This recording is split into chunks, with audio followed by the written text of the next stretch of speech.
The land splits into long fractures that cut across the plain like ancient scars. A heavy veil of dust drifts close to the ground, stretching toward the horizon. Above, thin clouds scatter, allowing sunlight to pour through and strike the hardened surface below. There is no flowing river here, yet the earth begins to tremble.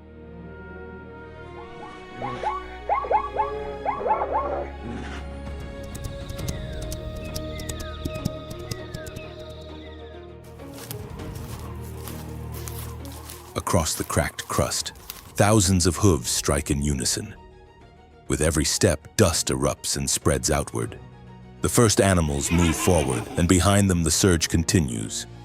Grasses bend in the direction of travel, carving a pathway that seems to have no end.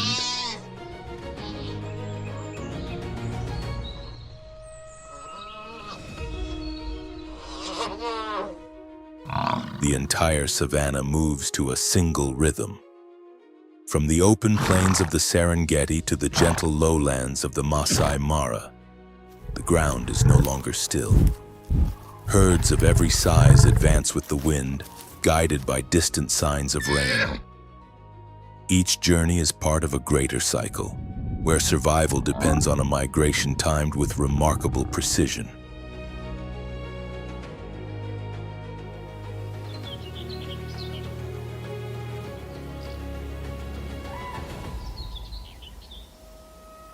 Nothing in this ecosystem remains unchanged. It shifts with the seasons, with water, with the growth of grass, and with the passage of each herd.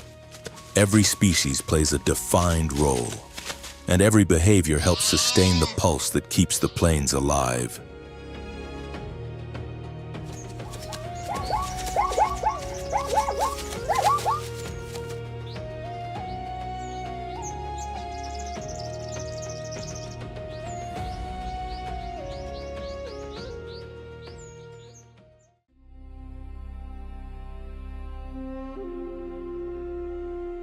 When one species begins to move, another immediately adjusts its course. As grass is grazed down to the soil, waste returns vital nutrients to the ground. When prey falls, decomposers are already in place.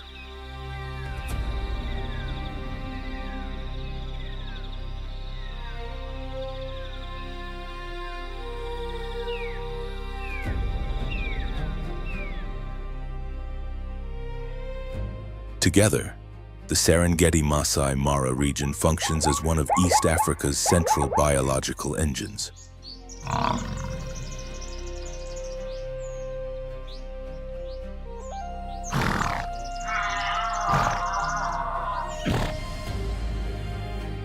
Energy is generated the moment hooves strike the earth and is carried onward through every mouthful of grass, every chase, and every fallen body.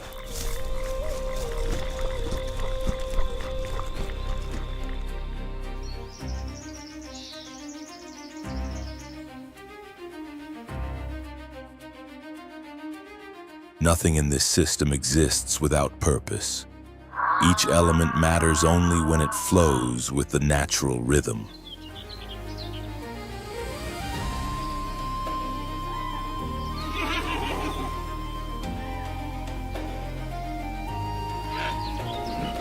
Across these untamed grasslands, the Great Migration draws all forms of life into a powerful predatory cycle that never truly pauses.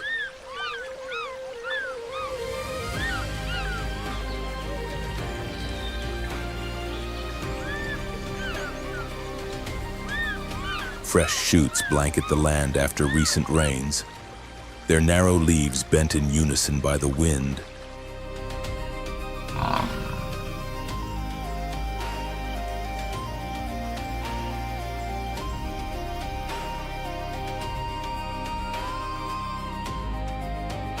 On the open plains, newborn calves stumble away from the birthing grounds and merge into the moving mass of adults, advancing without hesitation.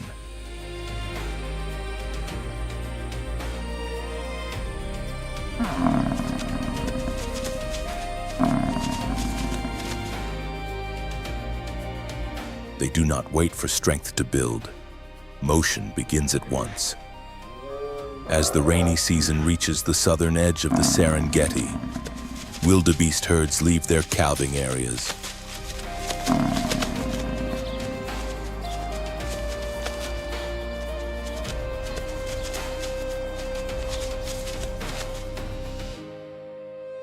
The first groups cross the damp earth, trampling young growth and etching their path across the plain.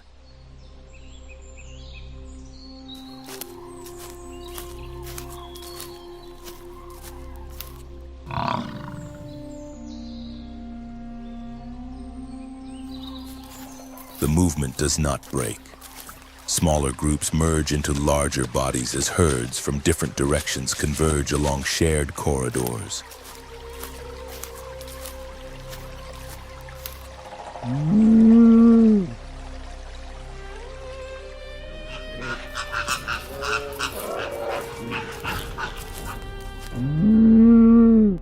Routes may shift, but the overall direction remains unchanged. The pace is steady and relentless.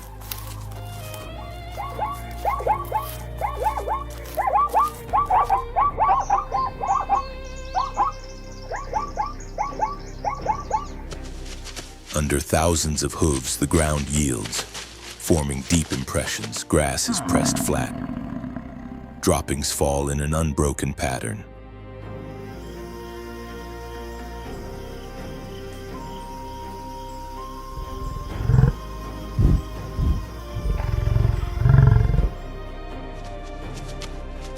The air grows heavy with the scent of bodies, waste, and churned soil. Every footprint marks the passage of a living current sweeping across the savanna.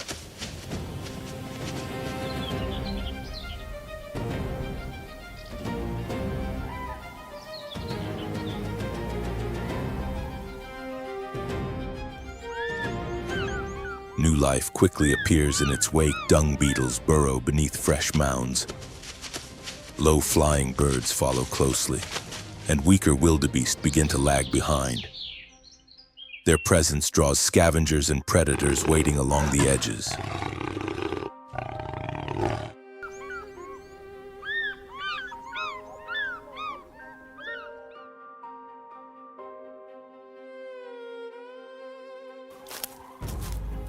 The migration cuts through the grasslands, opening pathways that other species soon follow.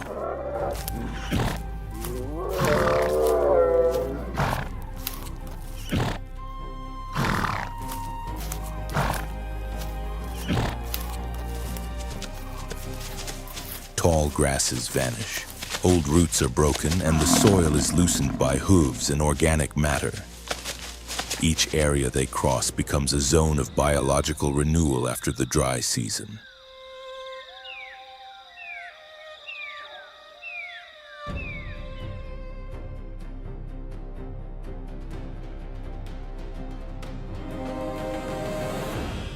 Every wildebeest plays a direct role while alive. They deposit nutrients and chemical traces. In death, their bodies become centers of decomposition.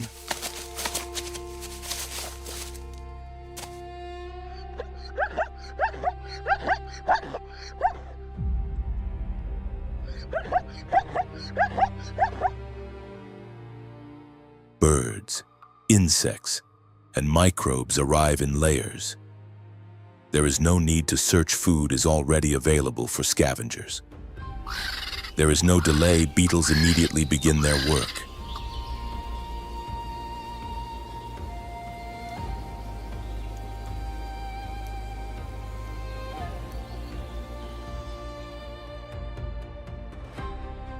There is no isolation. Predators simply watch and wait for those that slip behind the flow.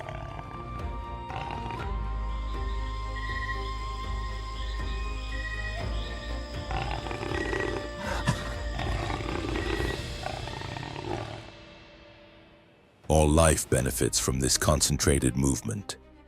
Wildebeest do not create the ecosystem, but they set it in motion. Microbial communities in the soil awaken as organic matter surges through the system.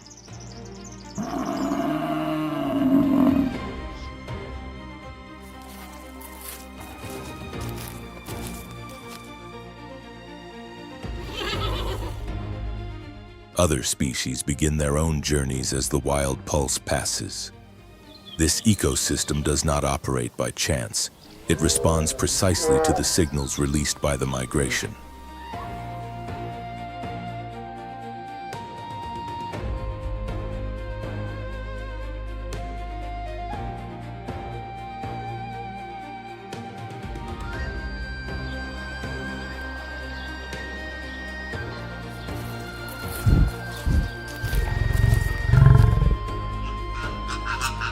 As the wildebeest press forward, the grazing zones along their migratory corridor are reshaped in real time.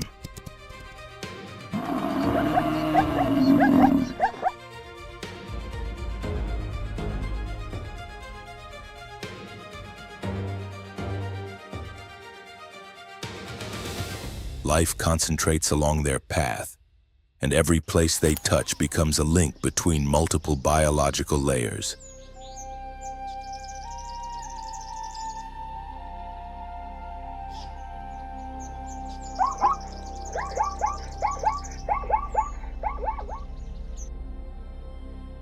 No single species clears the way alone. No cycle begins without a trigger. Reproduction follows the rhythm of the rains while the soil still holds moisture. New life is born.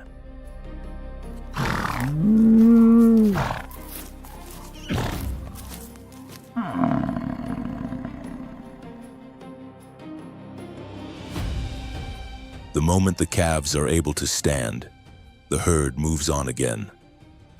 This tight synchronization offers protection from immediate predators, but it also sends powerful signals through the entire system.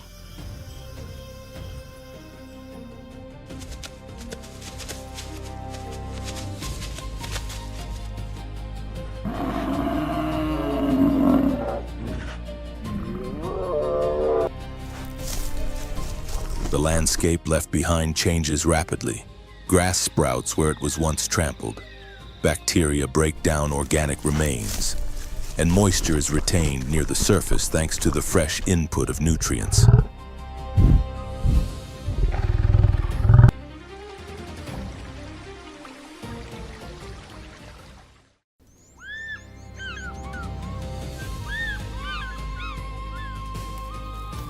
For a time, each area crossed by the herd becomes a center of biological renewal.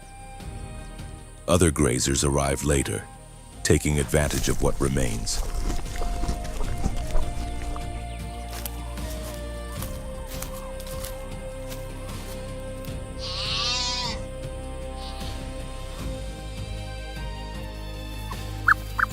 Older vegetation has already been consumed, allowing shorter, younger grasses to flourish. There is no direct competition. Many species rely on the wildebeest's passage as a natural process of clearing and renewal.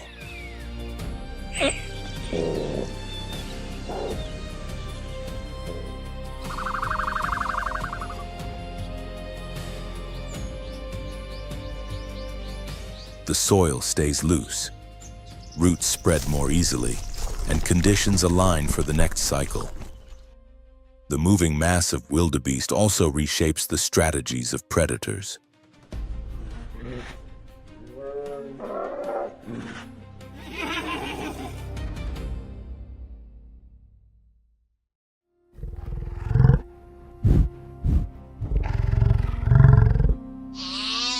Hunters must adjust their breeding seasons, ambush tactics, and territories according to the herd's pace and direction.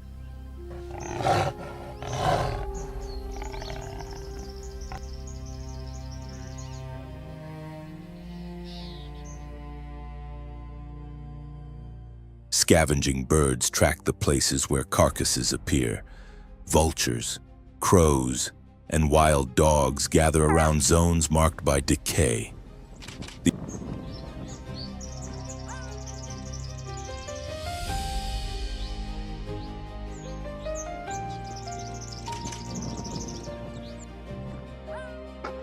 The ecosystem keeps time like a living structure. Rain may set the stage, but the wildebeest herd is the first mechanism to turn.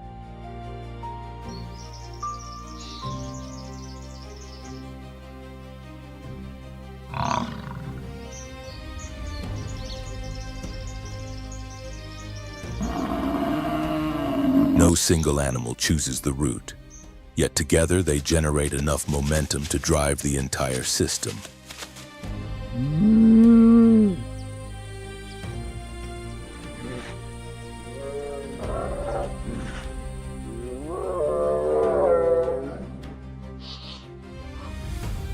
On the living map of the region, the wildebeest migration acts like a heartbeat. Each year, that pulse returns.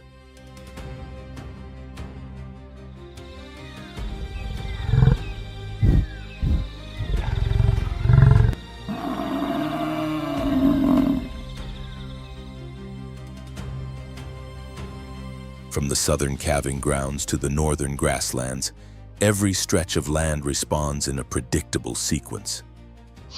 Other species do not exist because of the wildebeest alone, but the functioning of the system begins with their passage.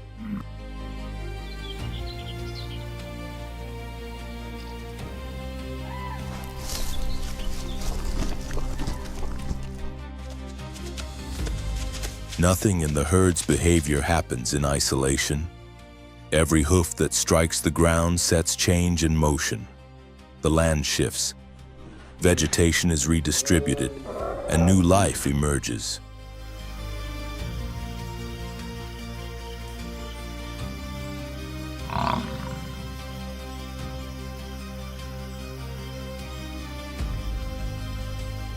This is why wildebeest signal the beginning of the life cycle in East Africa, not because they are the strongest or the fastest, but because their first step sets the entire ecosystem in motion.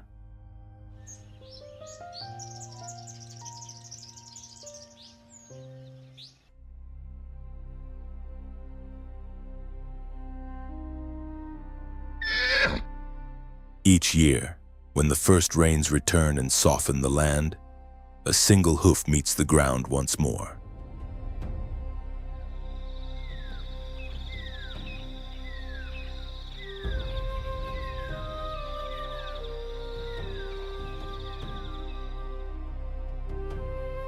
From that moment of contact, the cycle of life begins again. Short grasses spread across the damp soil at dawn.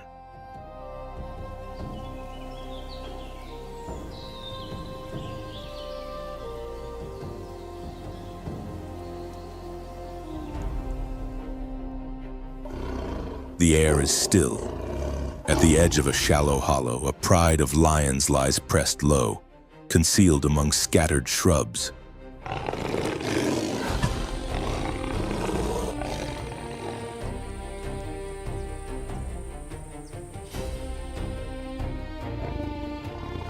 Early light washes over their backs, blending with earth darkened by heat. In the distance, a wildebeest herd advances.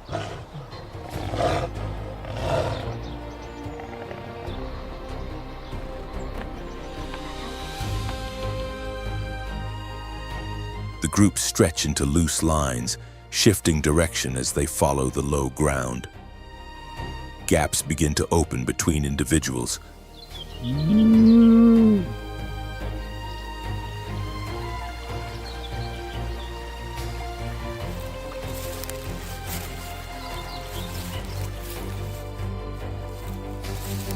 Young calves drift toward the edges, and the lions hold their ground, using the contours of the land, moving in wide, deliberate arcs.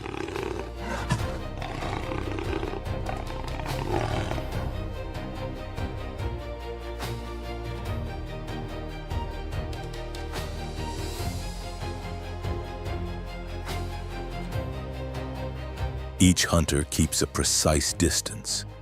Angles of approach tighten from multiple sides. There is no warning, no prolonged chase.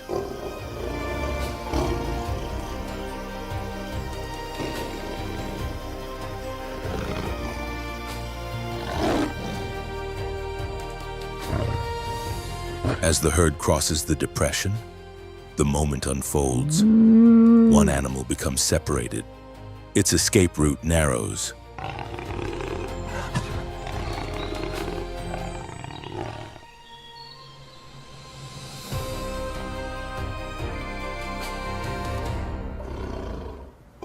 An open patch of ground becomes the point where motion ends. The prey falls, and the grass is pressed flat beneath it.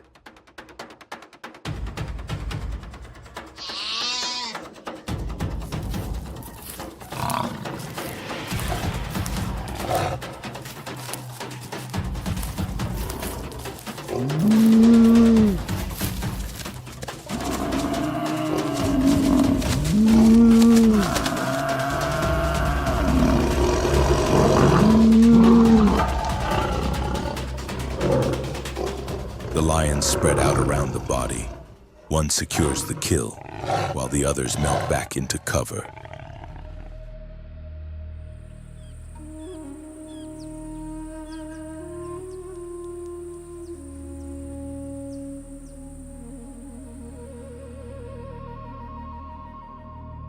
The landscape settles into silence. Wind moves on. There is no struggle, no further disturbance.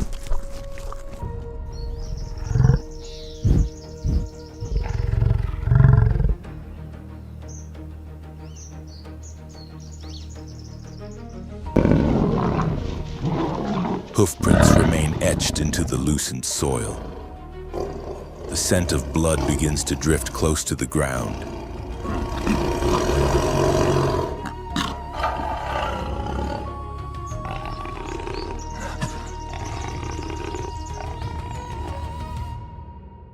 This hunt is driven by precision, not speed.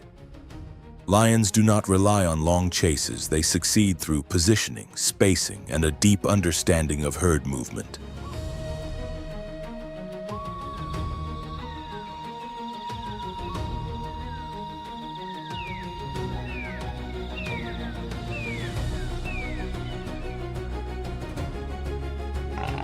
Each individual plays a role. When the distance closes, force is applied together.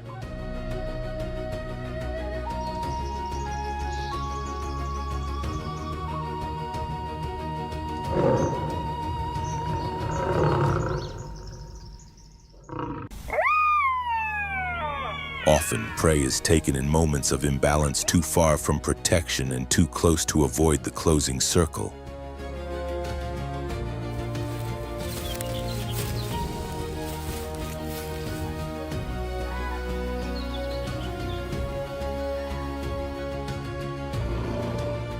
The outcome is shaped by natural behavior, not by chance or error. Once selected, the prey cannot recover its position.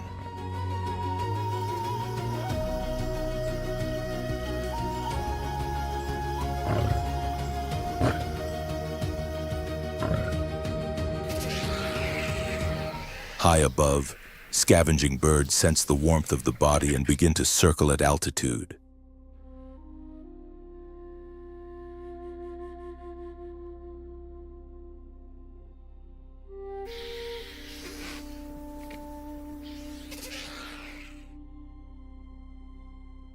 On the ground, beetles detect the organic scent released into the air. Decomposers arrive even before the lions leave the site.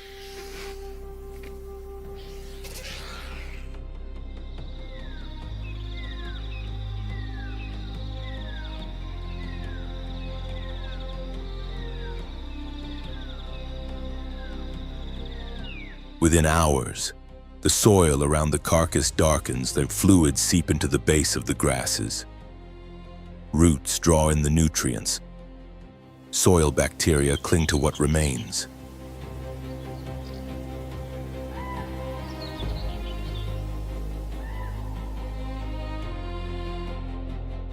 New shoots begin to rise, guided by heat, moisture, and nitrogen.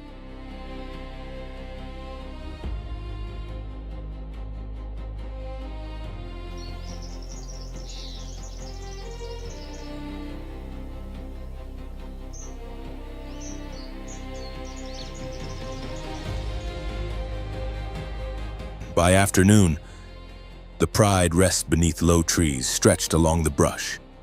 Around them, the grass stands still once more.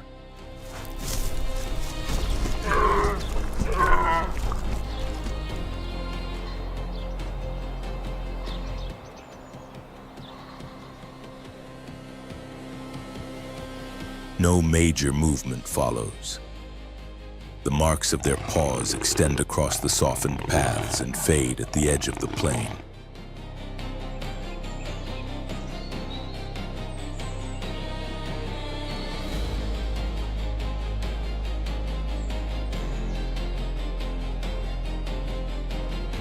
The morning hunt leaves no sound behind, but the land retains its evidence-absorbed fluids, embedded bones, and microbial changes already underway. Short grass spreads evenly across the open landscape, carrying forward the quiet imprint of what has passed.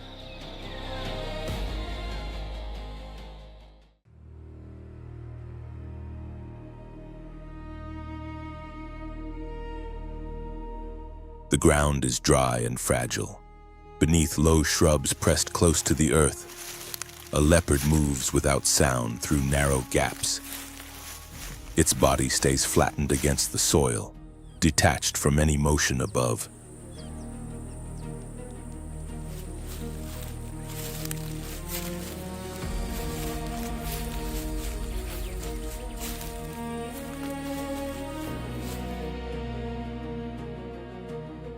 The wind shifts again and again, pushing patches of grass in different directions. Nothing breaks the boundary of dust and shadow. The distance closes steadily, without disturbing the scene.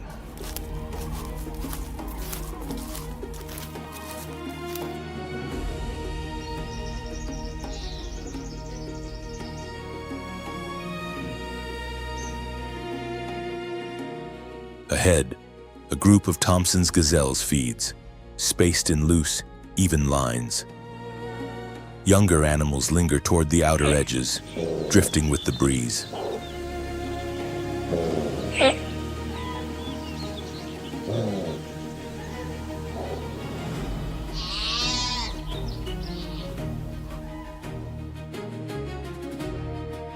Between hunter and herd, there is no cover, only open, arid ground. The leopard maintains a measured pace, making no sudden adjustments and never rushing the moment.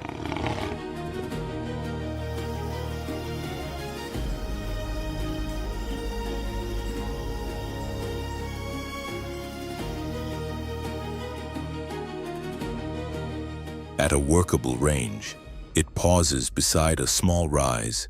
Its body folds into the edge of shade.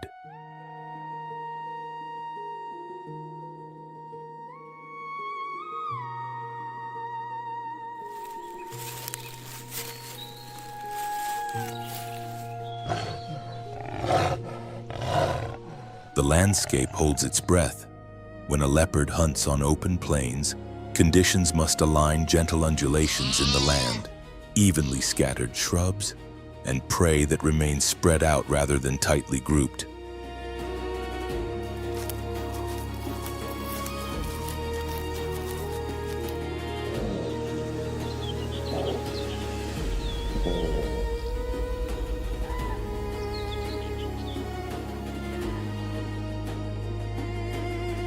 Hunting alone leaves no margin for recovery once detected. A single misstep sharply reduces the chance of success.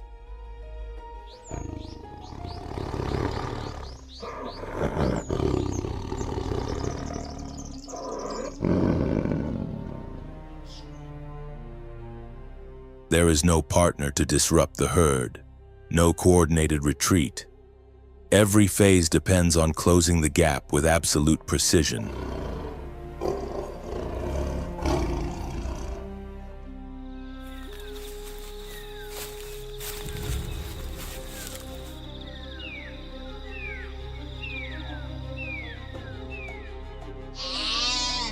If that limit is crossed, the prey reacts and control is lost. The leopard is not built for endurance across open ground.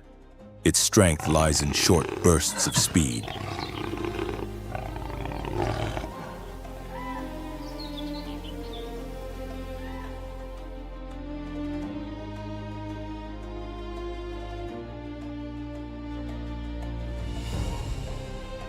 Each chase unfolds over a brief distance. If the line breaks or the gazelle responds instantly, The attempt fails, and failure is more common than success.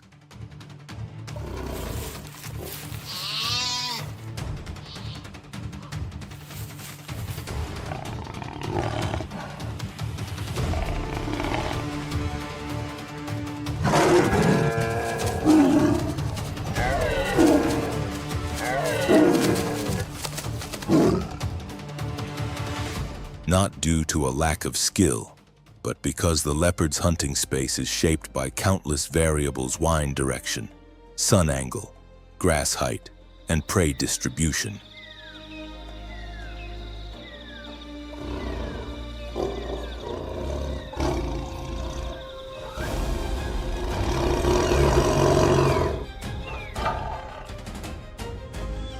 Even so, its presence alone alters gazelle behavior. Small herds rarely remain spread out in exposed areas. Youngsters draw closer to their mothers.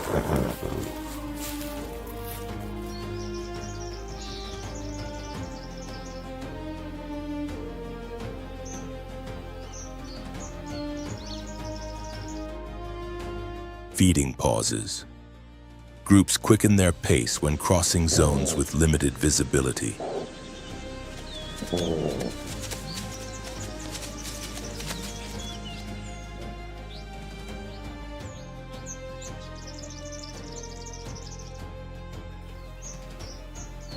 A successful kill is not required to leave an effect.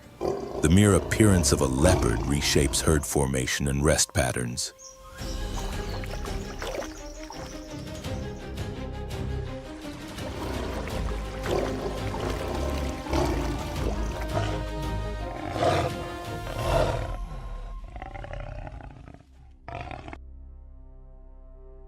Grazing cycles shift, reducing pressure on a single spot and spreading vegetation used more evenly across the region.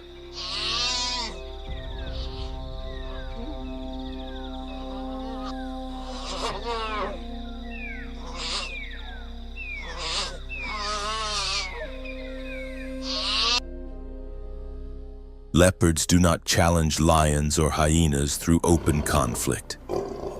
Their solitary approach adds a second layer of influence.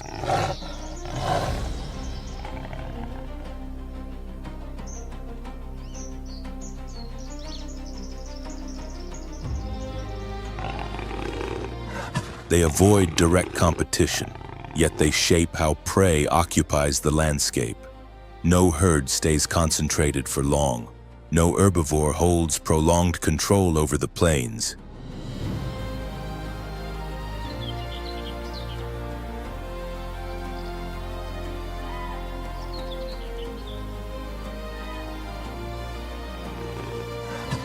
This irregular presence forces prey to disperse in search of lower risk.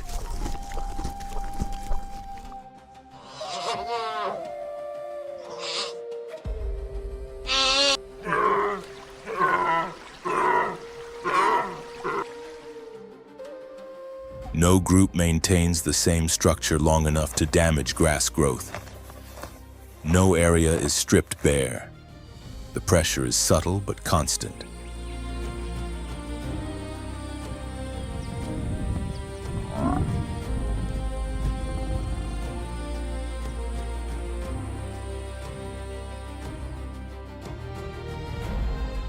A baseline level of alertness persists, even without active hunts. The leopard favors isolation and leaves little trace.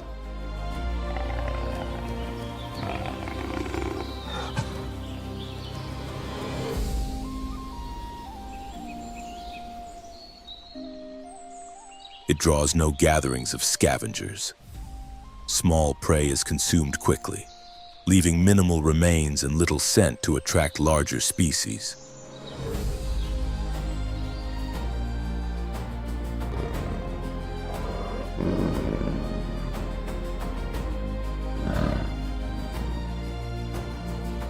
By selecting smaller animals, the leopard limits interference and avoids attention.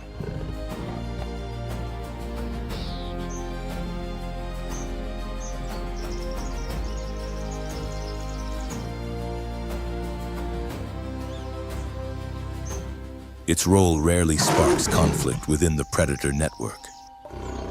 As evening approaches, it withdraws quietly from the edge of the plain.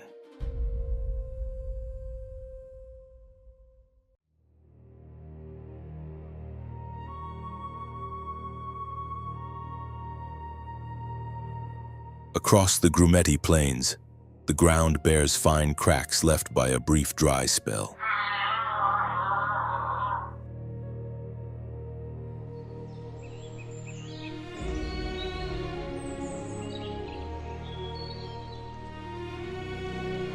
Fresh grass has emerged, though it has not yet grown dense. Moving through the open landscape, a herd of zebras advances in a broad, organized line.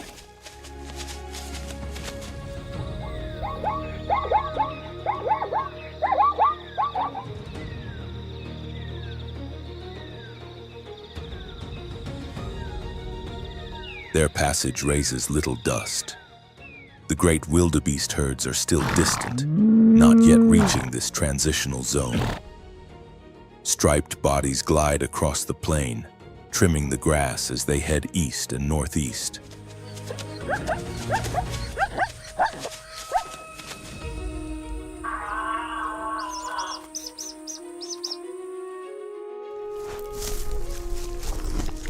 Shadows stretch over the pale soil. Larger individuals hold a steady pace, while smaller groups remain along the edges. The leading position shifts constantly.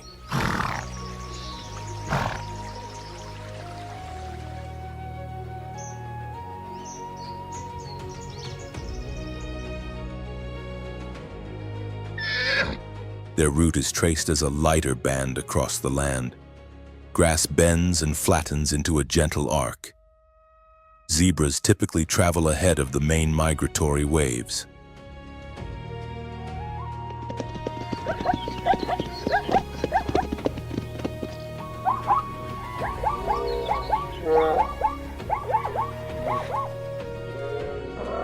They enter areas still untouched by hooves, following paths of their own.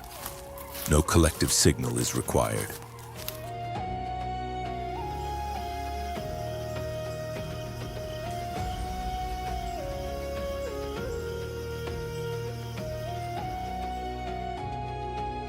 As soon as rainfall is sufficient to lift the grass slightly, the herd begins to move.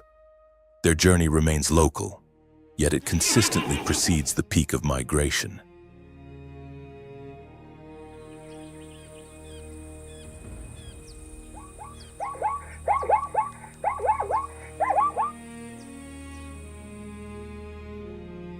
This timing introduces a different rhythm into the system. Zebras do not wait for grass to reach its most tender stage. They arrive early, feeding on the upper portions of the stems and leaving the lower layers undisturbed.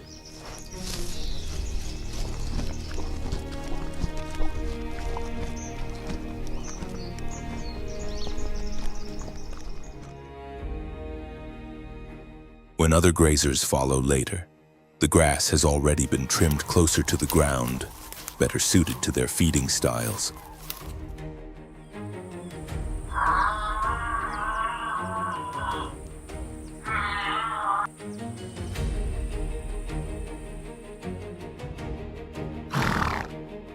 As the herd crosses the region, it leaves a clear grazing line shaped by the direction of the wind.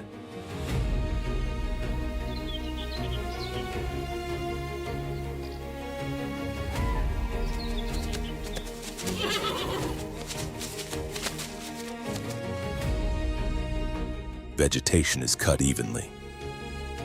Low shrubs lose much of their cover, allowing more sunlight to reach the soil. The landscape becomes brighter and more open.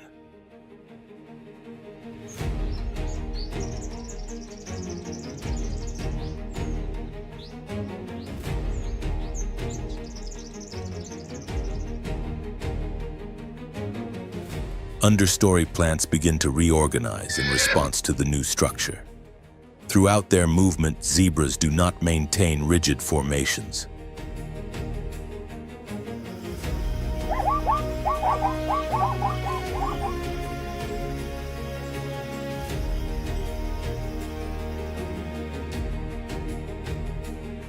They travel in spaced groups, widening the grazing corridor. At shallow water sources, the herd breaks into smaller units, each using different patches of vegetation depending on the terrain.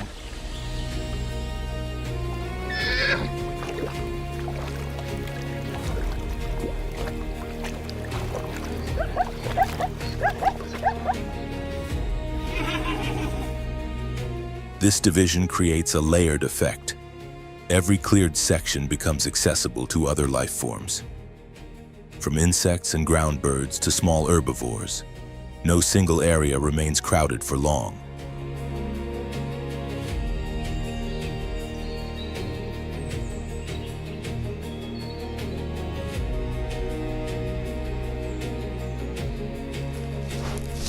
The remaining biological layers are reshaped evenly across the plain.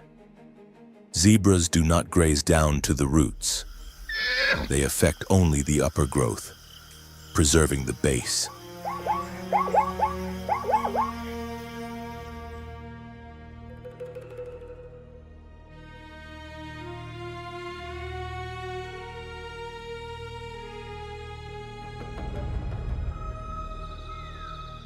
This residual layer becomes ideal for low-grazing species such as gazelles, warthogs, and smaller trailing groups of wildebeest.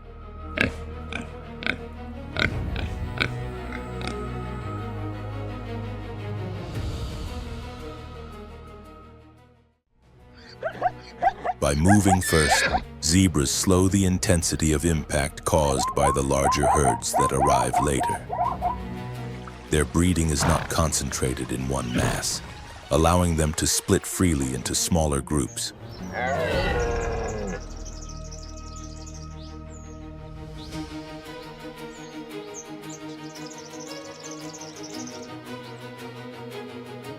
These units move independently without disrupting the broader migratory cycle.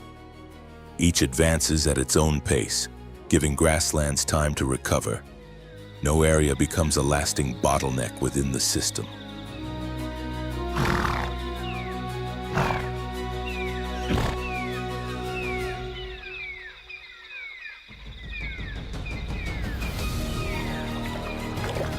When predators draw near, zebras do not respond by tightening into a dense mass. Instead, they fan out across open ground, breaking formation rather than compressing it.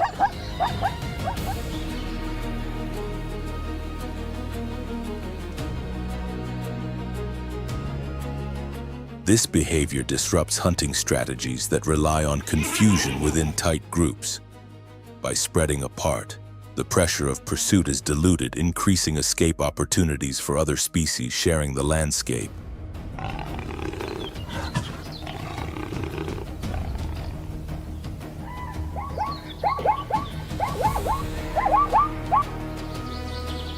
The tracks zebras leave behind are shallow yet continuous.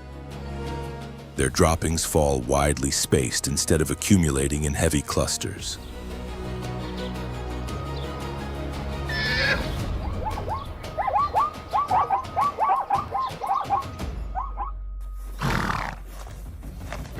This even distribution enriches the soil surface, helping the grass retain moisture at its base. From these scattered nutrients, soil bacteria begin to expand.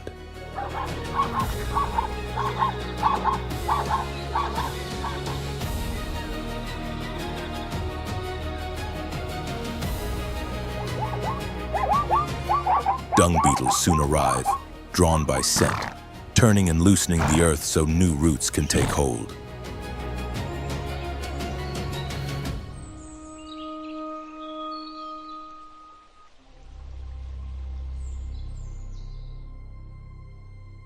From an ecological standpoint, zebras create a horizontal flow of biological movement.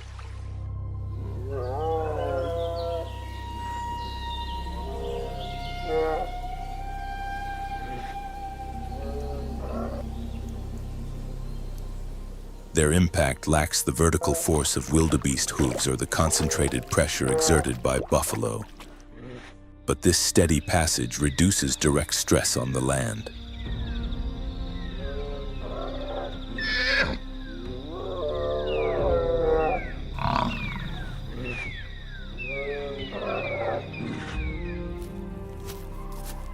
the ground absorbs a lighter, prolonged influence that is spread evenly across the plains.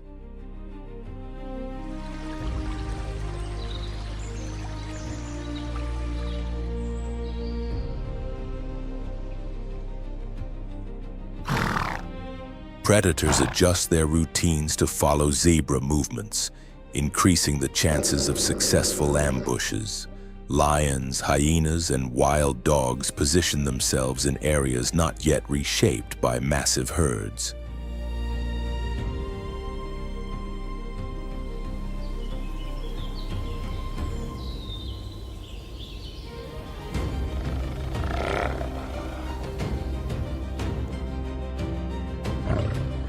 Before the main migration arrives, regions such as Grumeti function as independent hunting grounds.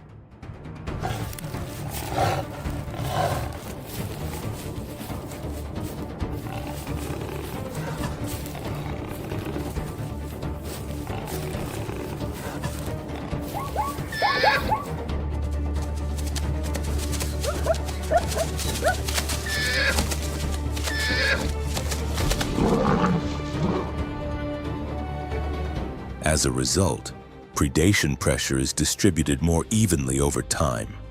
Zebras do not impose an intense biological load, but they help disperse its effects.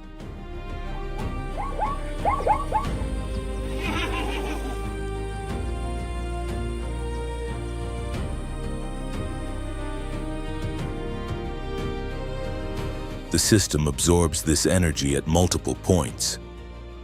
The soil is not disturbed for extended periods.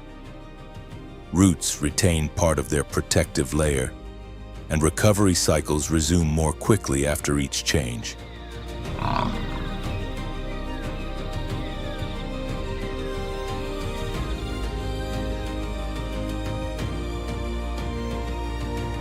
During transitional seasons, if only the Great Migration crossed these plains, the land would bear the full force in a very short window. The soil would not have time to recover.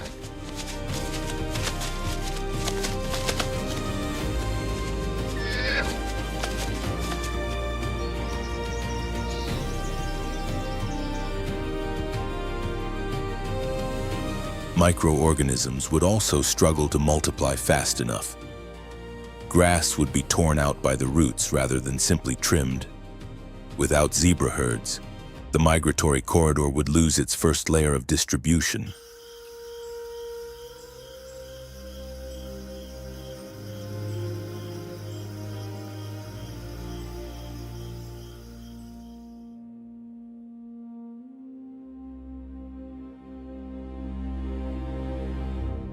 Predator activity would become compressed into fewer moments, and restoration cycles would lack a buffer.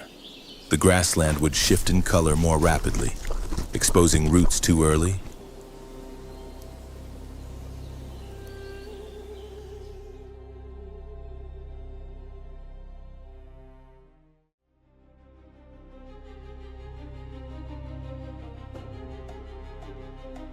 The ecosystem would lose its characteristic resilience, becoming a narrow and fragile passage across open terrain.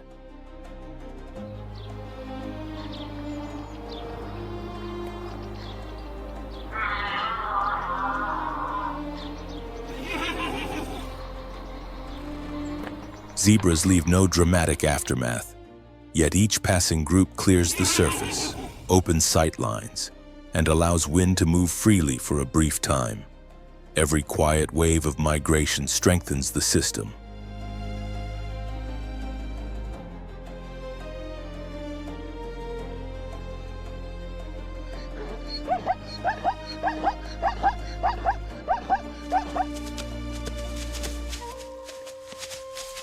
It is this staggered, subtle rhythm that prevents the entire migratory movement from collapsing into a single, overwhelming surge.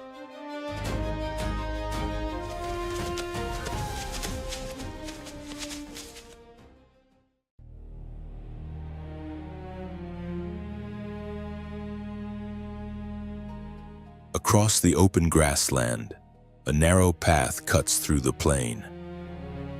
Dust lifts lightly along a zigzag line, while the wind slips through mid-height grasses, carrying traces of movement that have not yet faded.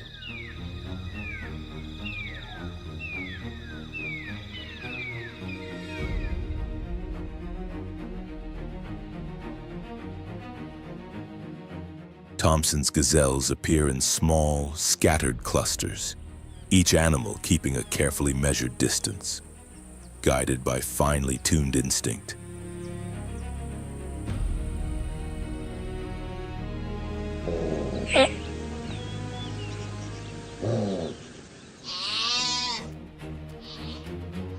On bare ground, there are no obstacles and no tall cover.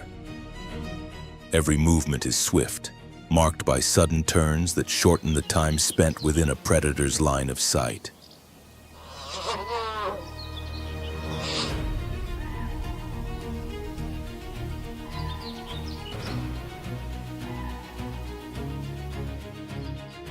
When danger emerges on the horizon, the gazelles spring away on diagonal paths. Their escape routes curve unpredictably, forming a web of motion that is nearly impossible to read.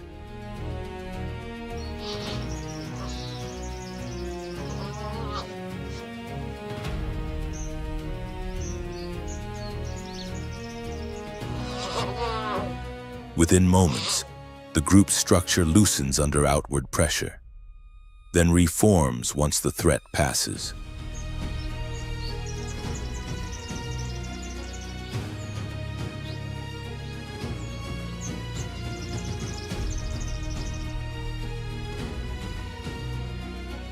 Calving takes place in isolated spots across the dry plain. The gazelles do not gather, nor do they remain in one place. Each female selects her own patch of short grass and moves at her own pace.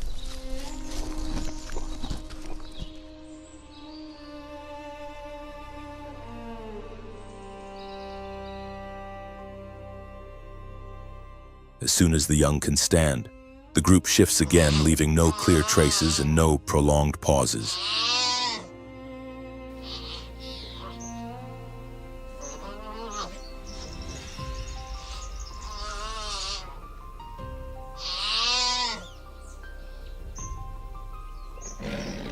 This scattered strategy prevents gazelles from becoming easy targets.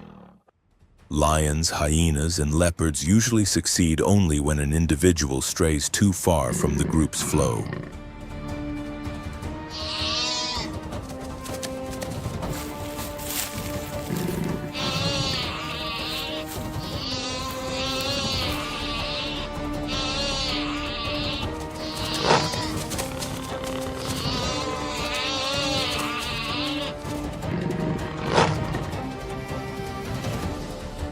Most maintain a steady rhythm, avoiding major breaks in formation. Speed aids their escape, but it is their unpredictable direction that most often disrupts an ambush.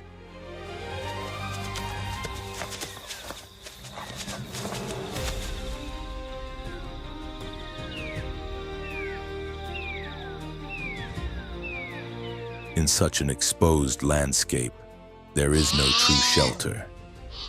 Gazelles turn openness itself into a defense. The clearer the space, the lower the risk.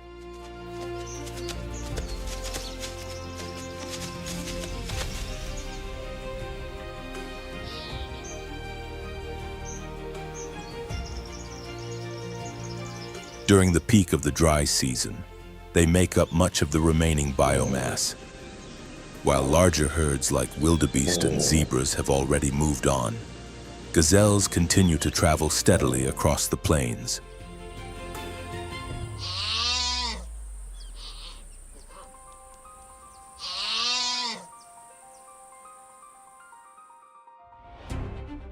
They graze close to the ground, feeding on shoots that have not been trampled.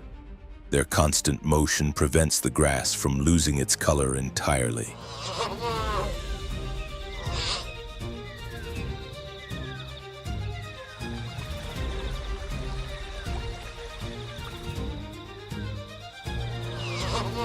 Each passage attracts small scavengers, field insects, and ground-dwelling birds. Their hooves leave shallow impressions that hold moisture just long enough for new growth to emerge.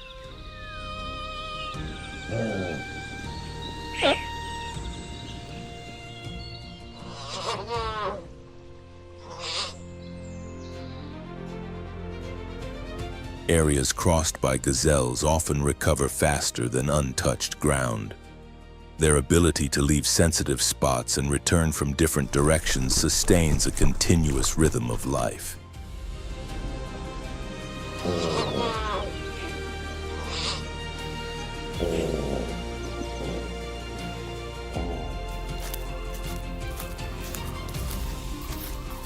No species can survive by remaining fixed in one pattern here. Persistence depends on movement without permanent roots. Gazelle groups connect scattered pockets of life into a lasting biological flow.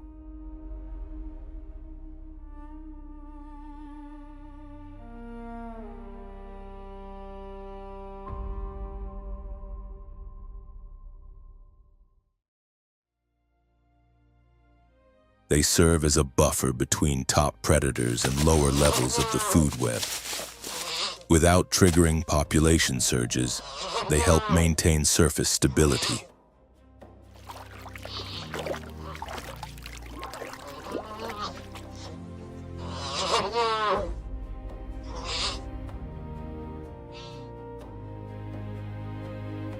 When gazelles vanish from a region, the middle layer of prey collapses, forcing predators to shift abruptly and disrupting the natural order.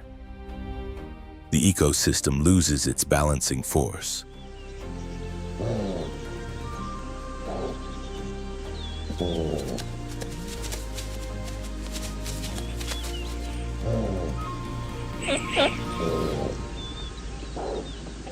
Within the vast movement of the Serengeti Mara, gazelles act like a seam between ecological layers, thin yet vital.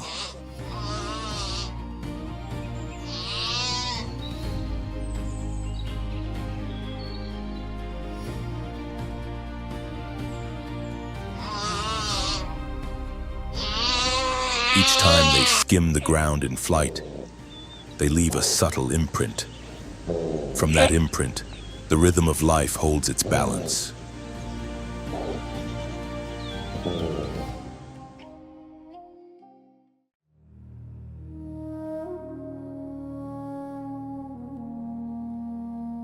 After a night of rain, the ground remains damp, and a low mist still clings to the grass. From a shallow hollow at the edge of the plain rises a sour scent, the unmistakable sign of old flesh. Lying on its side is a carcass, the hide torn open in a long, ragged seam.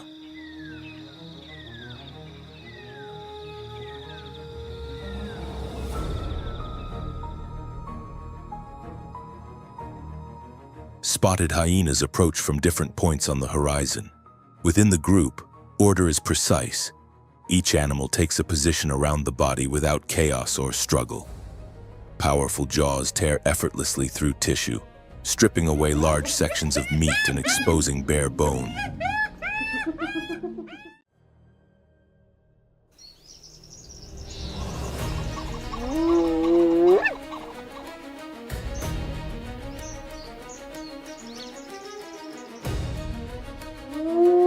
Slowly, the carcass is reduced and scattered by wind and movement. As the main structure collapses, younger hyenas move in from the edges.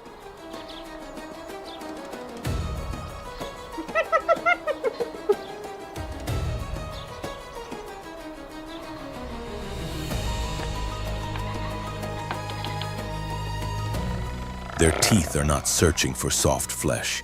They lock into joints, separate limbs, and remove the final fragments clinging to bone. Only dry soil adheres to the exposed marrow. Everything else is broken down into small, disappearing pieces.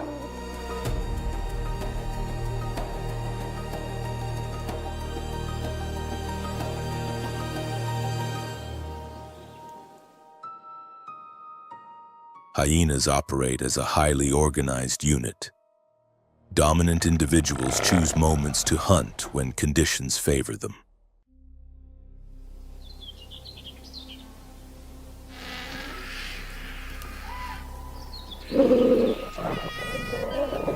It is not an ending for predators or prey, but for the entire cycle that begins again where flesh breaks down.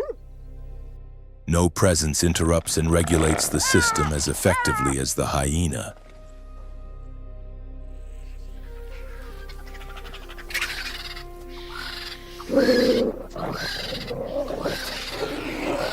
They enter hunting grounds, tear flesh from powerful animals, and consume what remains. When they leave, the land is clean. No odor, no residue, no biological risk.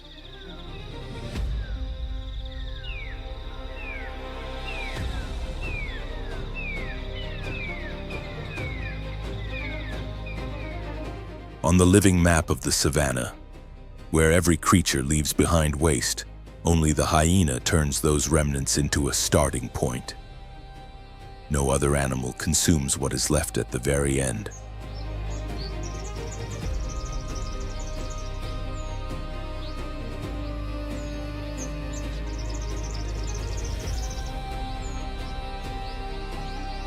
When all have moved on, only dust remains, and the distant echo of the hyena, marking clearly that the cycle is complete and the ground is ready to begin again.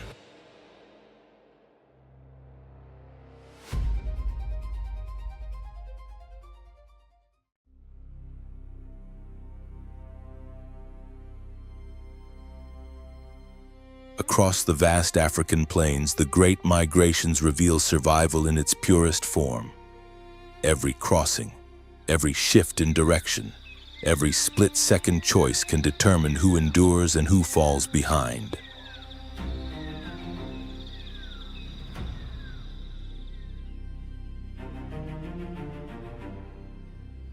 Danger is ever-present, unseen predators, deceptive rivers, and a harsh landscape that tests even the strongest bodies and instincts.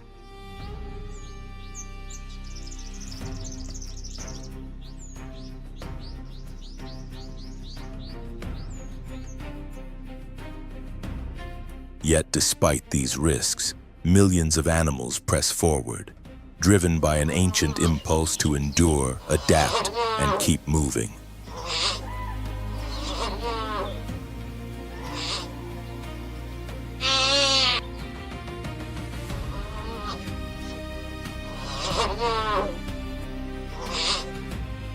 In this endless journey, unity becomes strength, resolve becomes protection, and survival stands as the sole objective. With this, we conclude our exploration of one of the most powerful and extraordinary spectacles in the natural world.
In the Ngorongoro crater, one of Africa's most awe-inspiring natural wonders, wildlife writes its story with every new dawn.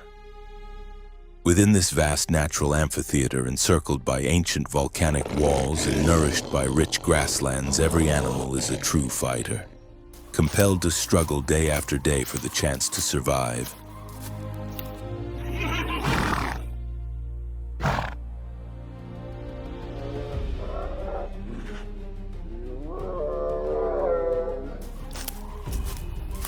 Here, survival follows no simple rules. Strength alone does not always decide the outcome, and the hunted are not always the weakest. Strategy, endurance, instinct, and sometimes sheer chance can reshape destiny in a matter of seconds. Predators and prey exist in a delicate balance where a single mistake can mean the end, and every success becomes another opportunity to live.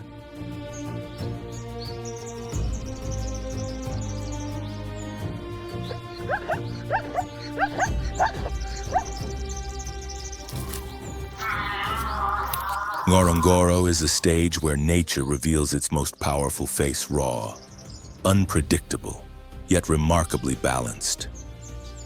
Welcome to the heart of a world where every encounter matters, and every life tells a story of courage, resilience, and survival.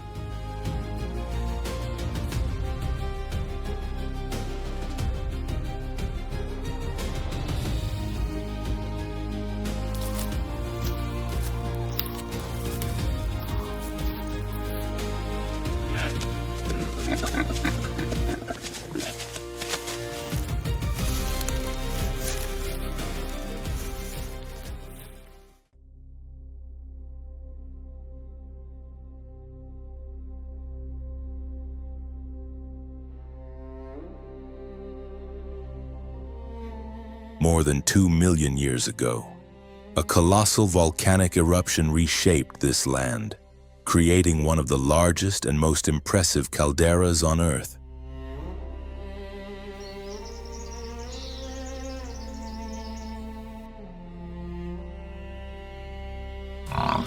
From the devastation, nature slowly reclaimed its space, turning Ngorongoro into a vast wildlife haven where countless species found shelter, nourishment, and a chance to thrive.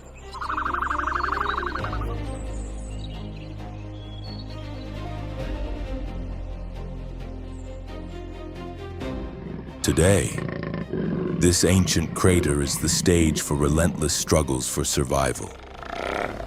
Apex predators such as lions, leopards, and hyenas test their strength against formidable rivals like buffalo and zebras.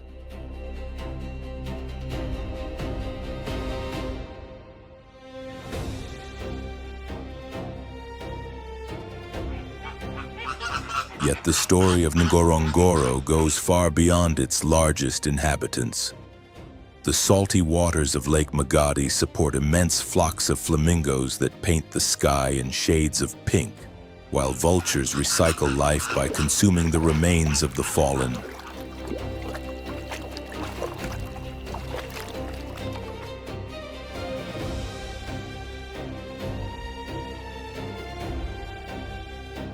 Beneath it all, dung beetles work unseen, shaping the soil and helping the grasslands remain rich, fertile, and alive.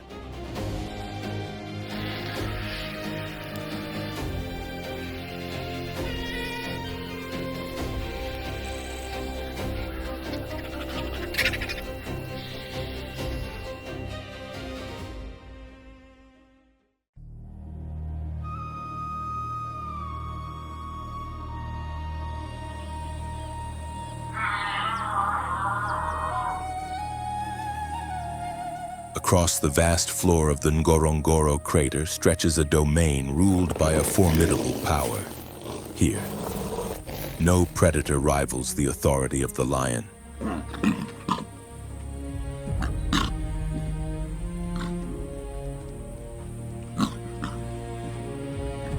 Yet behind this symbol of dominance lies a relentless world of violent clashes, calculated hunts, and extreme trials where survival is never guaranteed.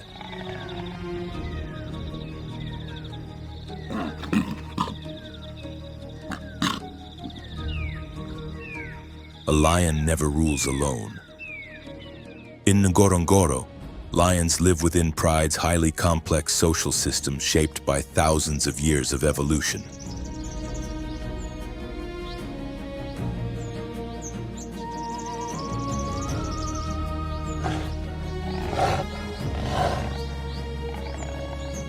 A typical pride consists of several adult females, usually 3 to 15, who serve as the primary hunters, alongside one or more dominant males.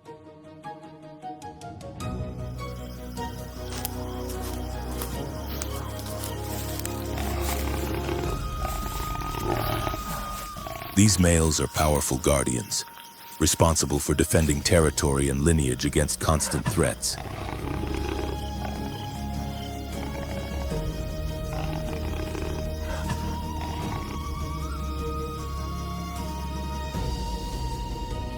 Lionesses form the true foundation of the pride.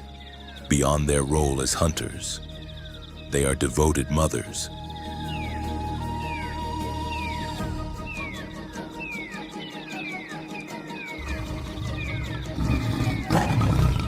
When cubs are born, the entire pride shares the responsibility of protecting and raising them.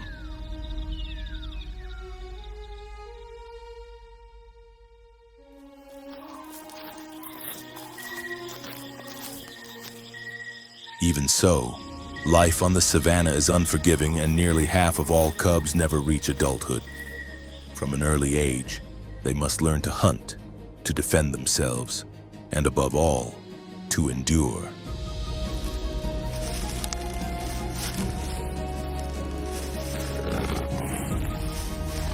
At the heart of the pride stands the dominant male, a creature of immense strength and unwavering resolve.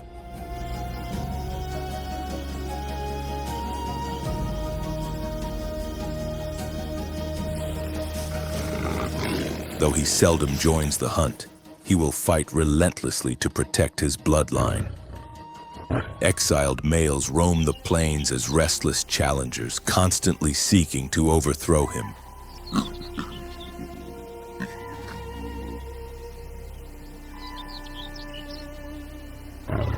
When a new male takes control, he eliminates cubs that are not his own. A harsh but instinctive act that ensures his genes will carry on.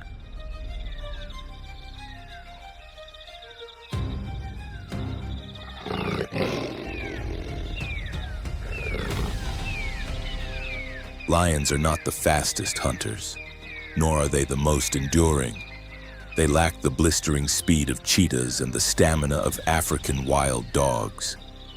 What sets them apart is something far more powerful: flawless coordination.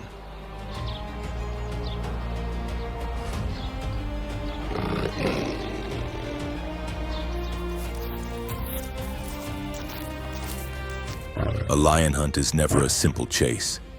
It is a carefully executed strategy, almost like a military maneuver.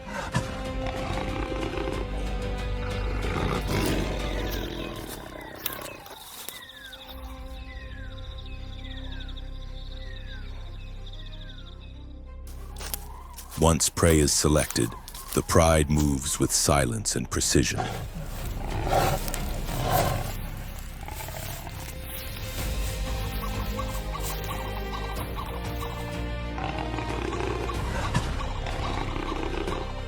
One lioness distracts and unsettles the target. Another closes in from the side, while the final strike comes from behind, swift, precise, and decisive.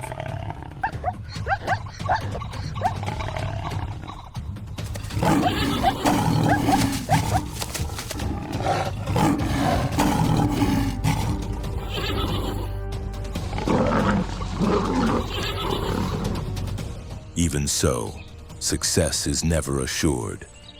A single kick from an antelope can severely injure a lion, and an enraged buffalo can hurl an attacker through the air with devastating force.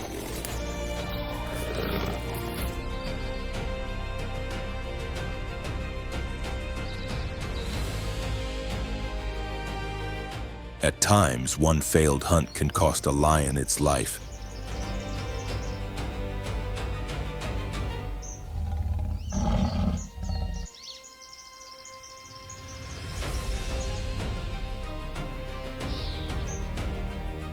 Male lions rarely take part in hunts, but when they do, their raw power is unmistakable.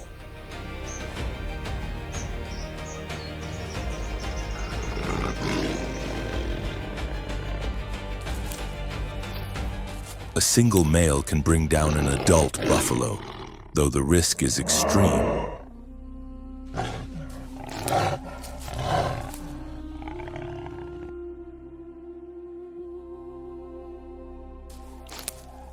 Each blow and bite becomes a desperate gamble between hunger and survival.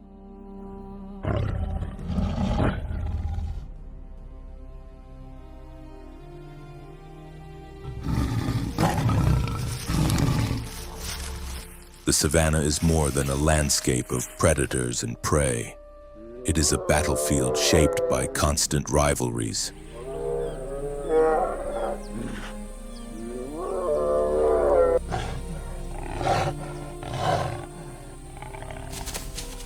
Among the fiercest is the struggle between lions and buffalo. Buffalo are far from defenseless.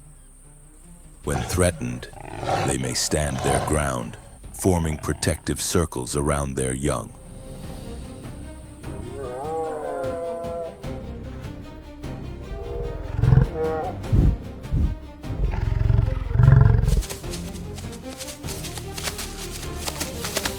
If they choose to fight back, the collision is violent and unforgiving. One misstep can send a lion crashing through the air under the force of a relentless charge.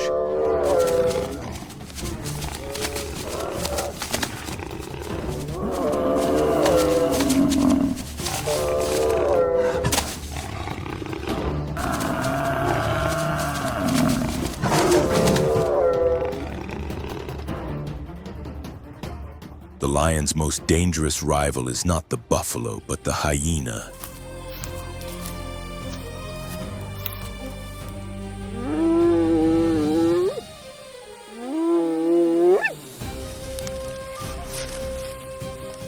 Clever, bold, and remarkably intelligent, hyenas are always searching for an opening.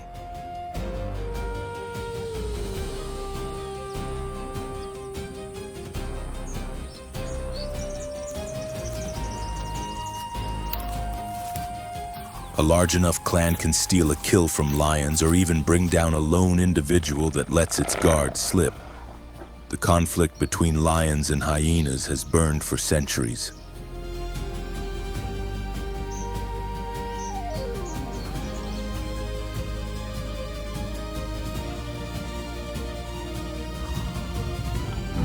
Their clashes are not only about food, but also about territory and dominance.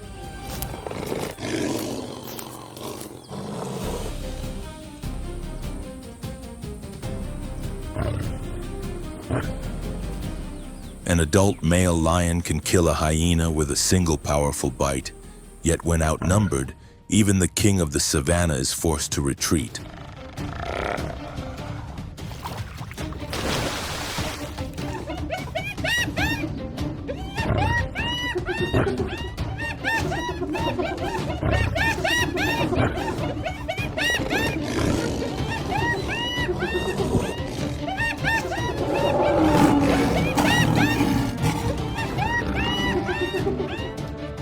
On the African plains, no reign lasts forever. Every adult lion knows that his rule is temporary.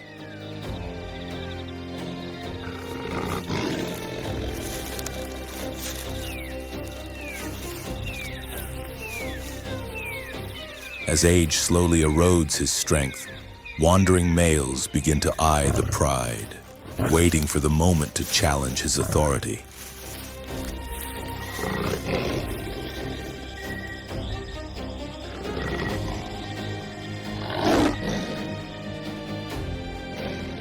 When a new contender arrives, confrontation is unavoidable. If the reigning male falls, he is driven away and sometimes killed.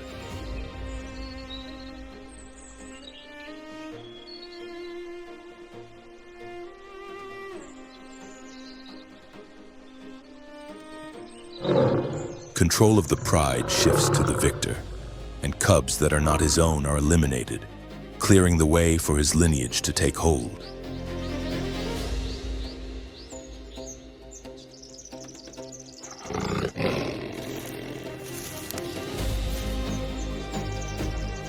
This is the harsh law of the wild, only the strongest endure.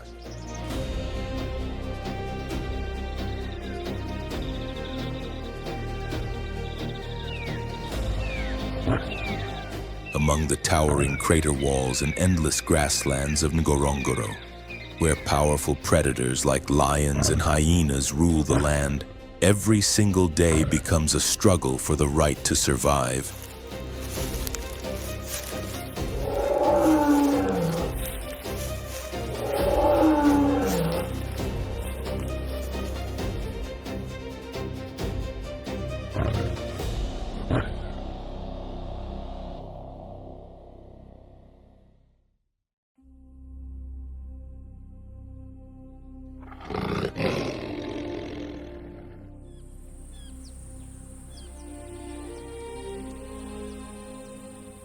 Another kind of hunter moves through Ngorongoro the leopard, a master of stealth and sudden, decisive strikes.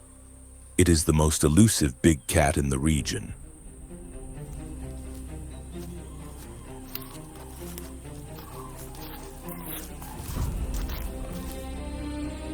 Unlike lions, it does not display its power openly, and unlike hyenas, it does not rely on a clan.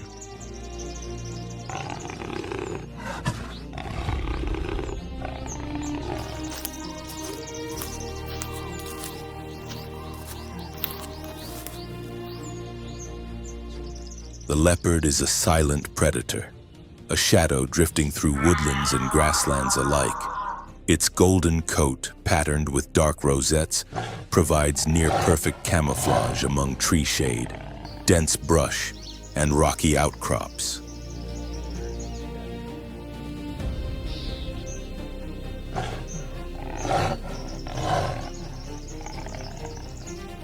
Leopards are remarkably adaptable animals. They can thrive in a wide range of habitats, from open savannas and thick forests to semi-arid landscapes.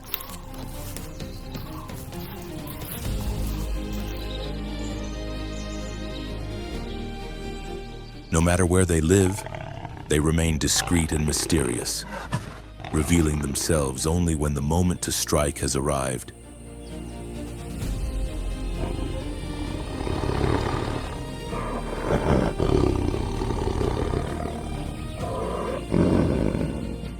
In this unforgiving land, every species follows its own path to survival. Lions depend on strength and cooperation, while cheetahs rely on explosive speed across open plains.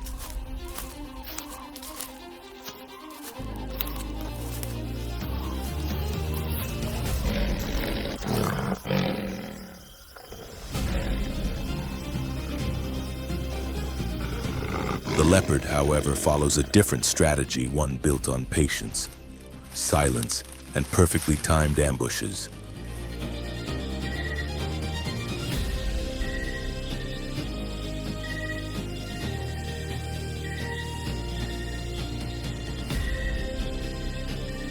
A leopard never rushes.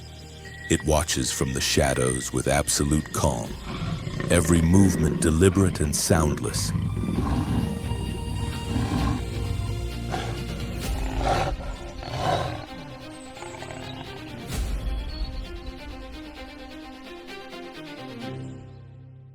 For hours, it may track its target, studying each step and waiting for the precise instant to act.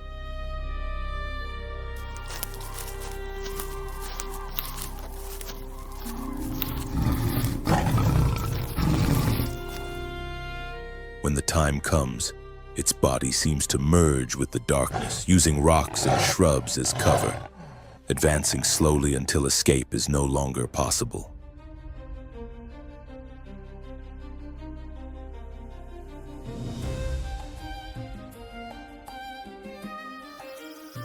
Then, in a sudden flash, it attacks swift, precise, and unstoppable.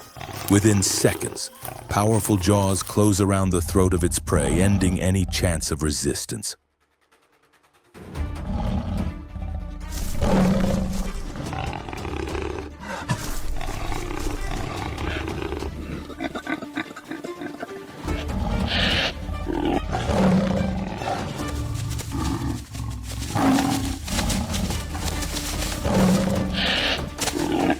Yet the hunt does not end with the kill.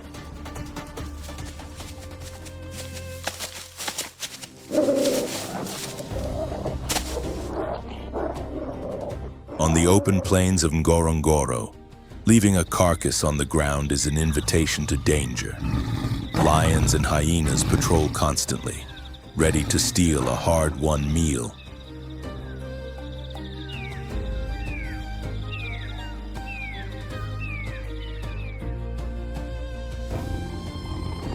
Here, the leopard's unique strength becomes its greatest advantage. With remarkable power, it drags its prey into the branches of a tree beyond the reach of rivals.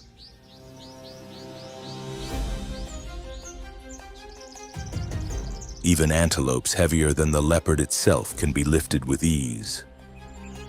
This is survival for a solitary hunter.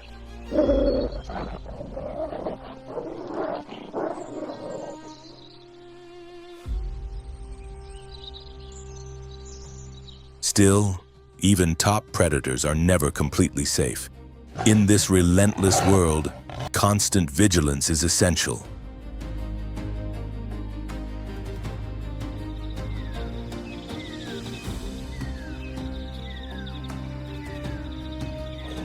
Lions pose the greatest threat. An adult male can kill a leopard with a single blow. Hyenas, persistent and numerous, relentlessly attempt to steal its food.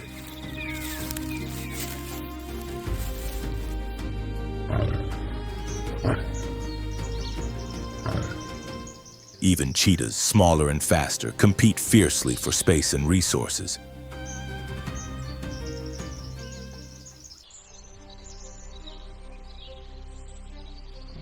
But the leopard is rarely an easy target. When pursued, it does not stand and fight, it vanishes. In seconds, it can scale a tree or melt into the shadows, leaving danger behind.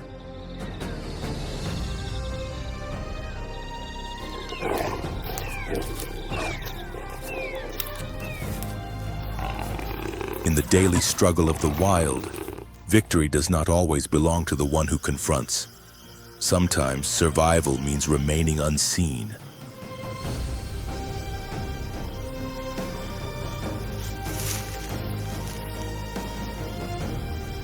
Unlike lions, the leopard does not seek attention. Unlike hyenas, it does not strive to control vast territories.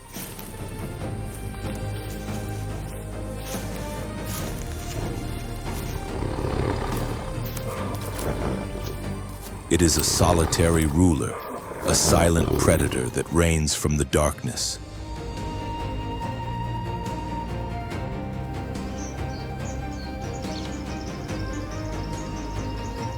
A dense patch of forest, a sturdy tree branch, and the cover of night are all it needs to command its hidden kingdom.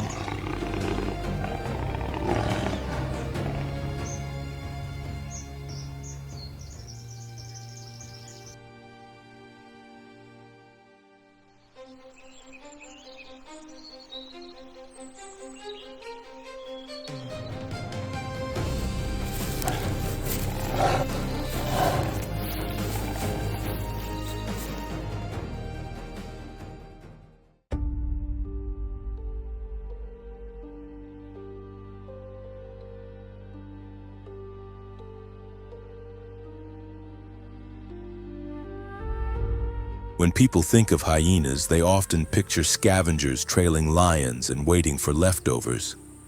But that image tells only part of the story.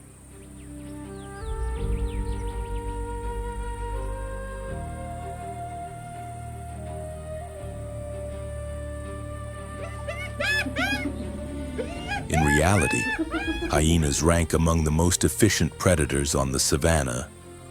They do not rely on chance to survive. These animals are skilled hunters, and their success rate can rival, and at times even exceed, that of lions.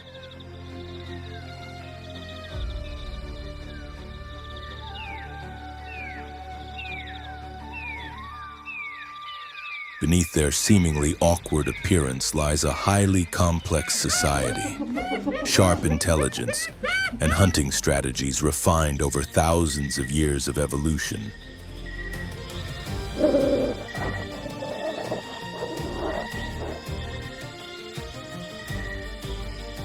Hyenas do not thrive alone. Their strength comes from the clan. This is not a chaotic group, but a strictly organized hierarchy led by a dominant female.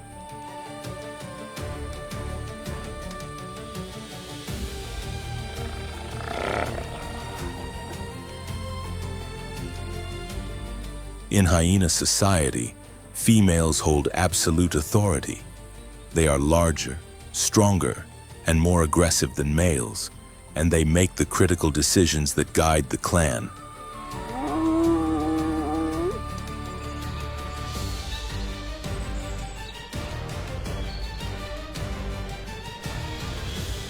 Under the leadership of the matriarch, the clan operates like a disciplined force, coordinated, strategic, and relentless. A hunt begins with subtle signals understood only by clan members.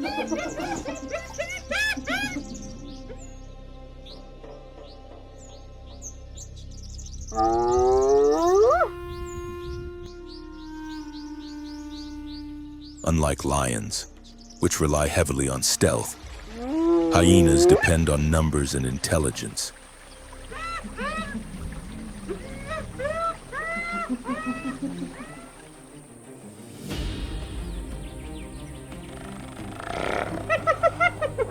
When one spots a potential target, it does not rush in.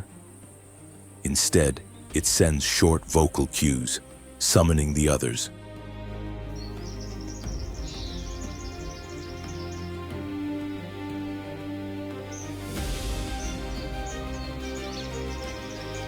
Within moments, the clan moves as one, spreading out to cut off escape routes and surround the prey.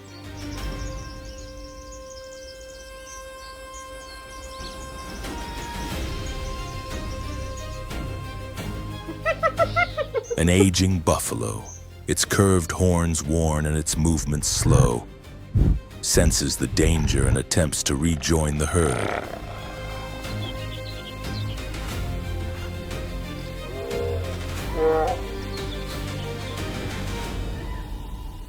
But the opportunity has passed. Fast-moving shapes close in from all sides. This is the moment the hyenas have been waiting for.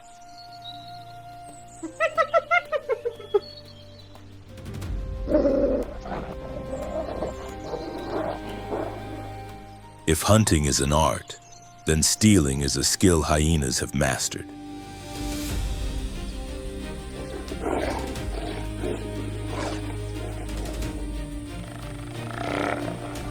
On the plains of Ngorongoro, where food is the most valuable currency, dominance does not always belong to the best hunter, but to the one who can hold on to its prize.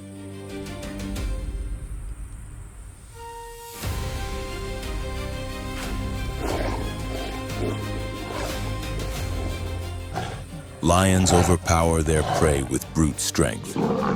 Leopards strike with precision, but hyenas possess something unmatched: endurance and overwhelming collective force.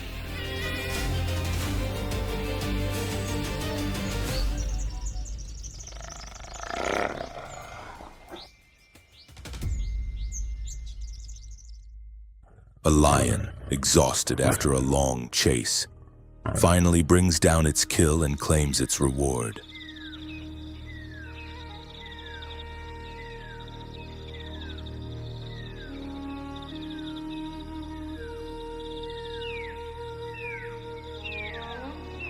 For a brief moment, the savannah is quiet. Then piercing laughter echoes across the grasslands. Calculated steps draw closer. The hyenas have detected the scent of fresh meat.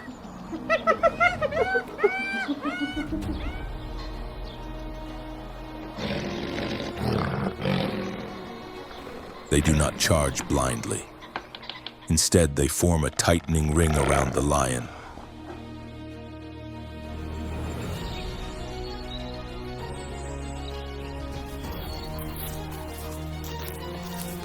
One advances with taunting growls, testing its resolve. Another moves along the flank, applying steady pressure.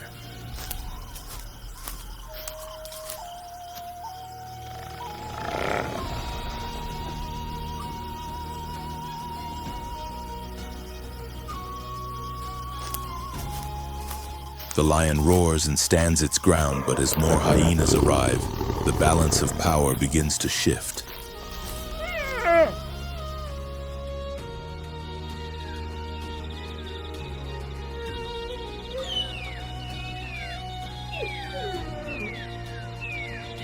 The hyenas do not need a direct confrontation. They simply wait until the lion realizes that no meal is worth the risk of death.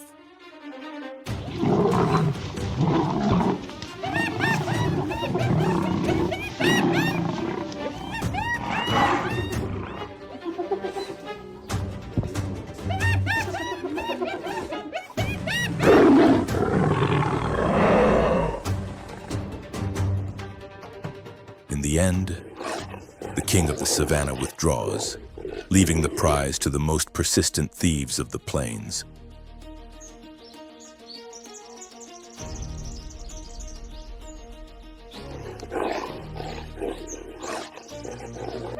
Hyenas are far more than scavengers within the food chain. They are not weak, nor are they cowardly.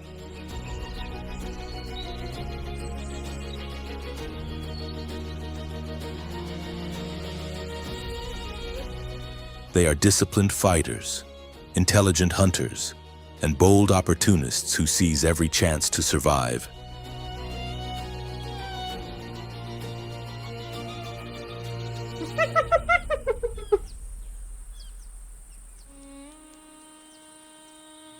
In a harsh world where vulnerability has no place, hyenas do more than endure. They assert their presence and rule the savannah in their own relentless way.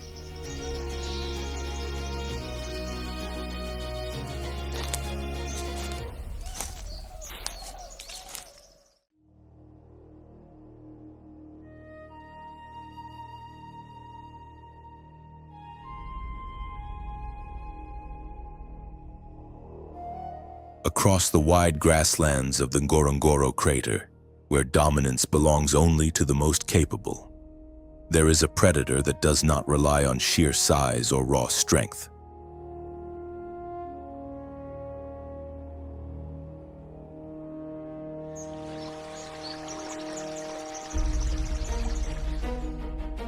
Its true power lies in discipline, speed, and flawless teamwork. These are African wild dogs, exceptional hunters with success rates that can reach up to 80%, the highest among all large predators.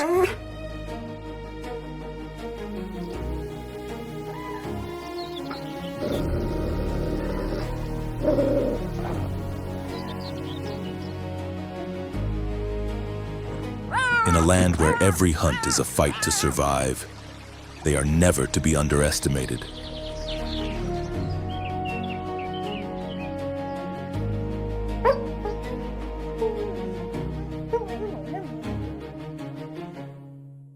Unlike the iconic rulers of the savannah, African wild dogs lack the massive build of lions or the brute force of hyenas.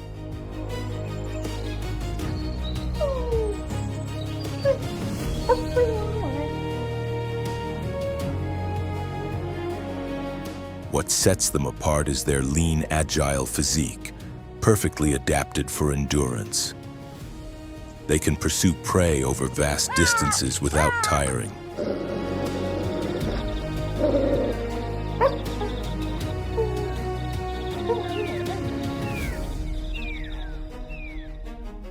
Their mottled coats of brown, black, and white not only make each individual unique, but also provide natural camouflage in tall grass.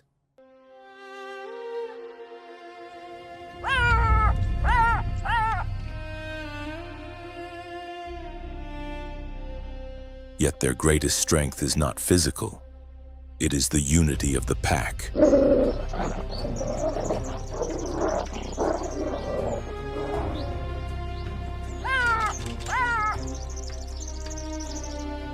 African wild dogs live in tightly structured social groups.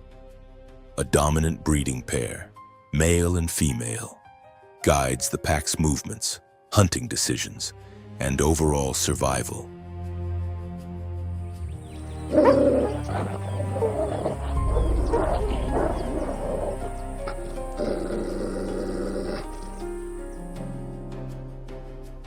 Every member has a role, from frontline hunters to caretakers that guard and feed the pups. Even injured individuals are not left behind. The pack supports them until they recover and rejoin the hunt.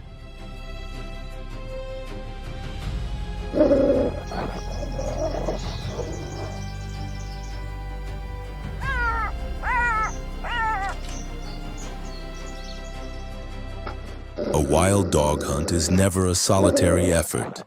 Each animal performs a precise function, and every movement is carefully coordinated.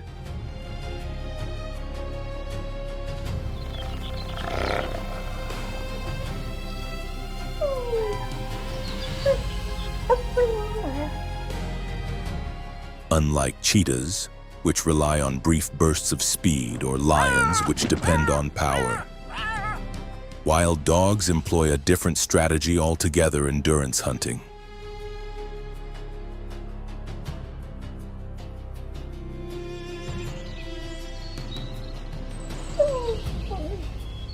When a wildebeest appears on the horizon, the chase begins. They do not depend on ambush or surprise. Instead, they trust their method.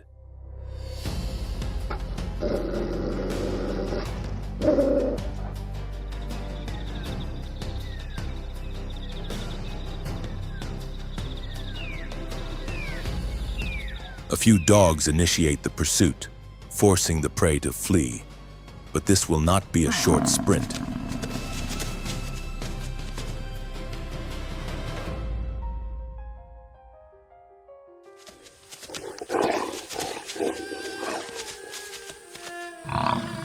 The farther it runs, the more vulnerable it becomes.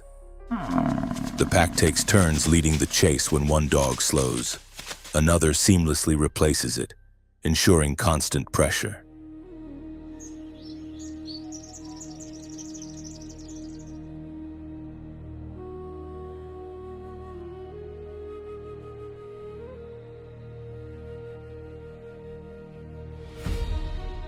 The prey cannot rest, cannot hide, and exhaustion soon becomes unavoidable.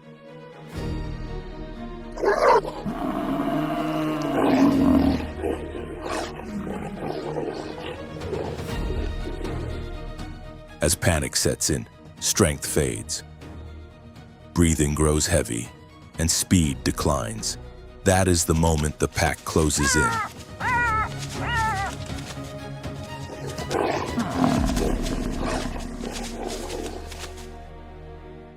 One dog bites at the hind leg to bring the animal down.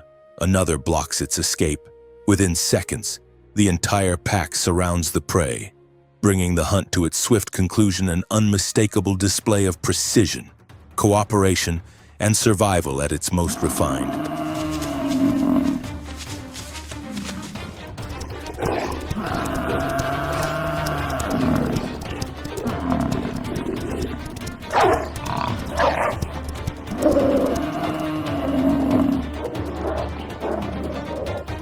Despite their remarkable efficiency, African wild dogs are far from invulnerable. The savanna offers no absolute safety.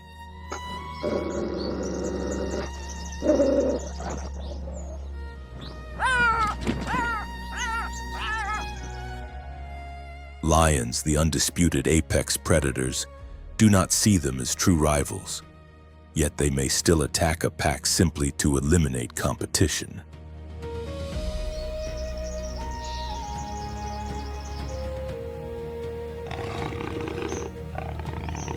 Agile and intelligent as they are, wild dogs lack the raw power to confront lions directly.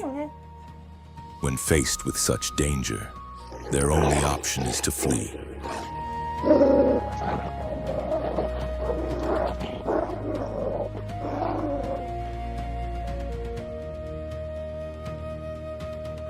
Hyenas are another constant threat. A pack of wild dogs can bring down prey with impressive speed. But if they fail to feed immediately, hyenas often arrive in overwhelming numbers and steal the kill.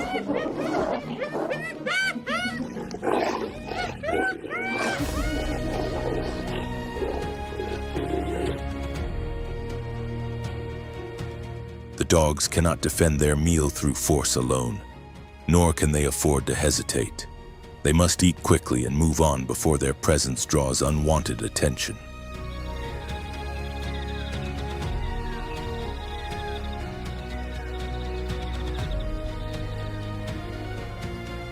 In this unforgiving world where strength often sets the rules, African wild dogs are neither the largest nor the most powerful predators. Yet they endure.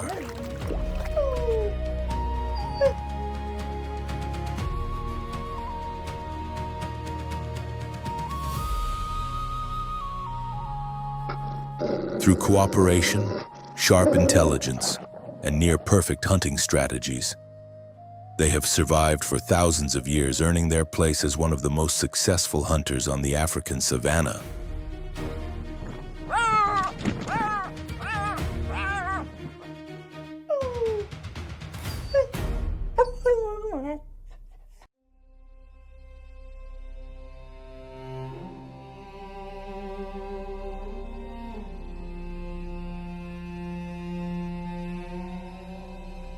In Ngorongoro, a land ruled by predators and shaped by nature's harshest laws, there is a creature that refuses to live as easy prey.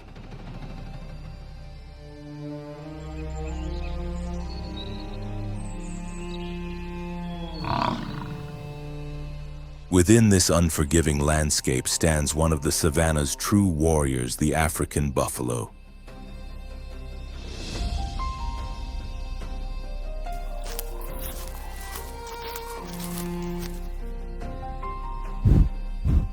It does not flee at the first sign of danger.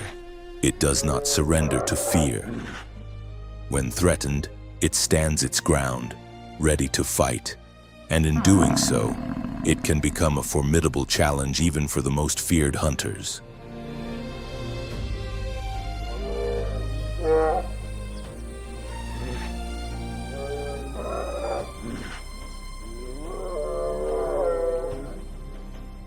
An adult buffalo is anything but ordinary, weighing between 600 and nearly 1,000 kilograms, with powerful muscles and legs capable of carrying it at speeds of up to 55 kilometers per hour. Its sheer presence commands respect.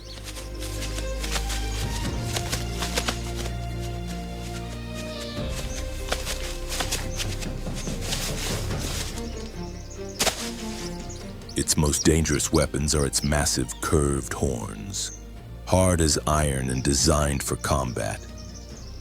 These horns can pierce the hide of any attacker, while its thick skin offers protection even against the bites of lions.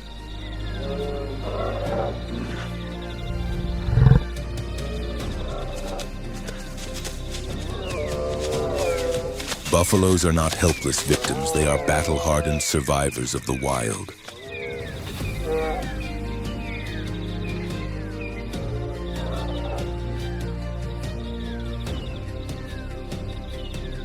Buffaloes do not move across the savanna alone. They travel in vast herds that can number between 200 and 500 individuals, forming a living fortress. This is not a chaotic crowd, but a disciplined formation.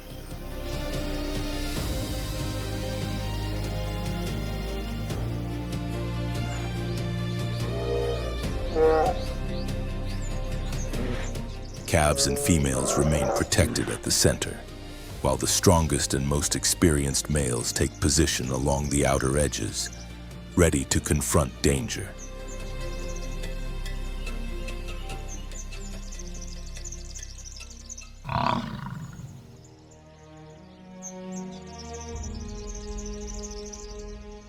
When a threat appears, they do not scatter in panic.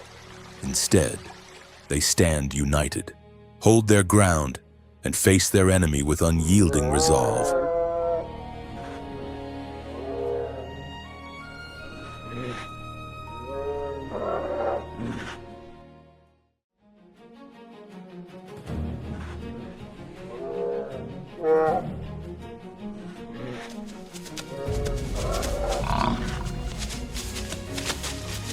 On the plains of Ngorongoro, clashes between buffaloes and lions rank among the most dramatic encounters in the natural world.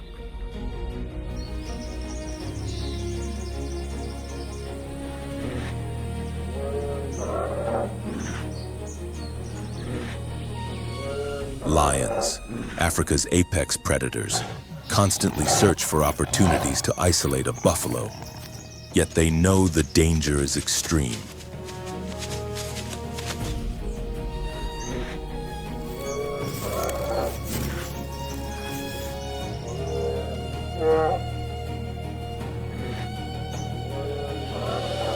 A single mistake can be fatal. A fully grown buffalo can hurl a 200-kilogram lion into the air with one charge, and a precise strike from its horns can end a predator's reign in seconds.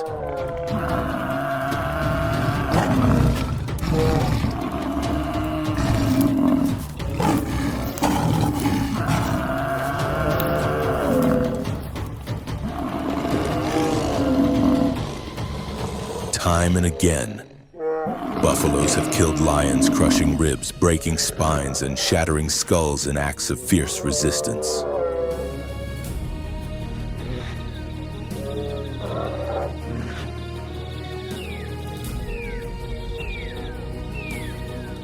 That is why lions rarely attempt to take down a buffalo on their own. Success depends on teamwork surrounding the target and trying to isolate the weakest individual, the old, the young, or the injured.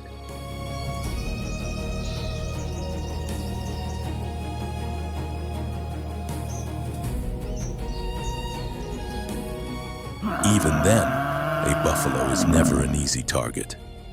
When one is attacked, the entire herd may turn back and launch a counteroffensive, charging with unstoppable force.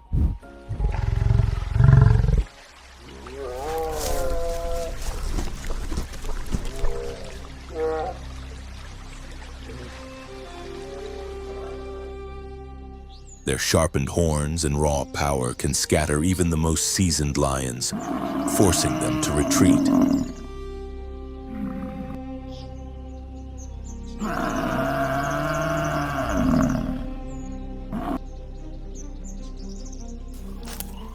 Yet buffaloes are far more than fearless fighters. They play a vital role in maintaining Ngorongoro's ecological balance.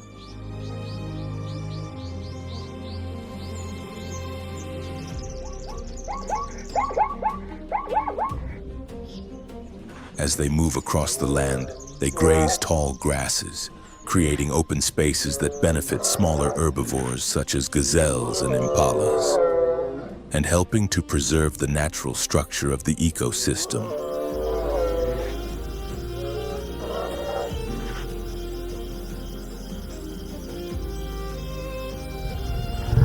Without them, dense vegetation would take over, reshaping the landscape and threatening many species.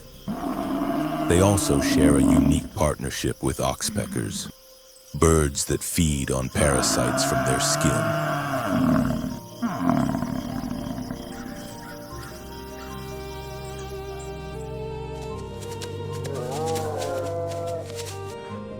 With every step, buffaloes stir up insects from the ground, providing food for countless other birds.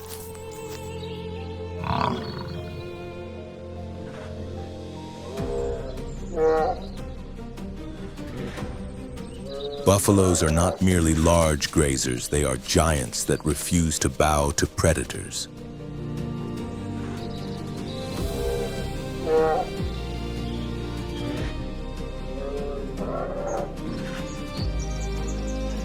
When a herd advances, it is not just in search of fresh pasture. It moves like a living army, unified and unafraid. Lions may succeed in hunting them, but they can never truly dominate them.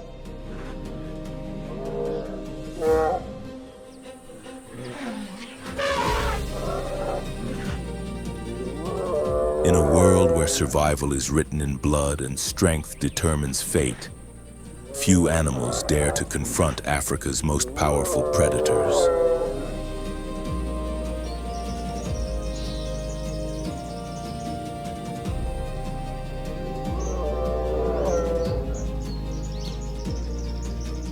The buffalo stands among them. It does not retreat. It holds its ground.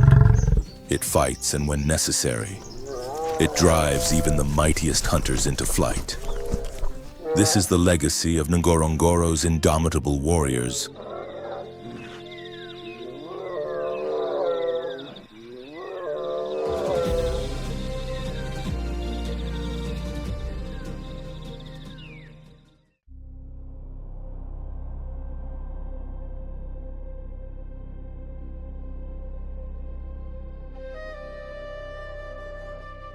Across the wide grasslands of the Ngorongoro crater, where predators are in constant pursuit, there is an animal that survives without claws or raw power.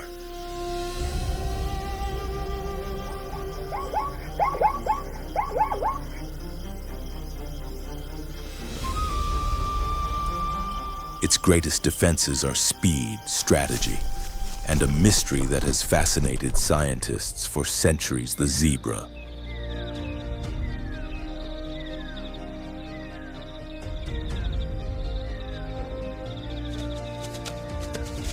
One of the most iconic symbols of the African savanna. The zebra is known not only for its graceful stride, but also for its striking black and white coat, a vital adaptation that helps confuse some of nature's most efficient hunters.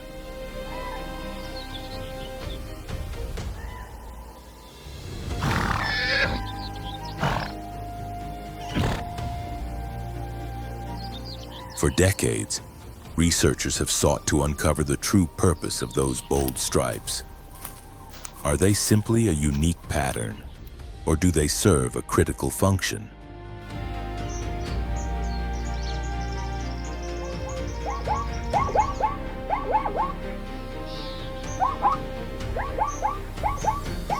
One widely supported explanation is visual disruption.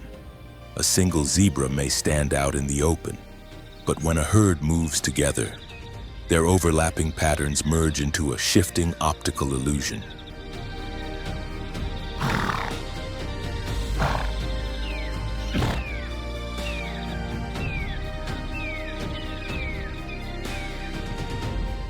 Under the harsh sunlight, the stripes blur into one another, making it difficult for lions and hyenas to lock onto a single target.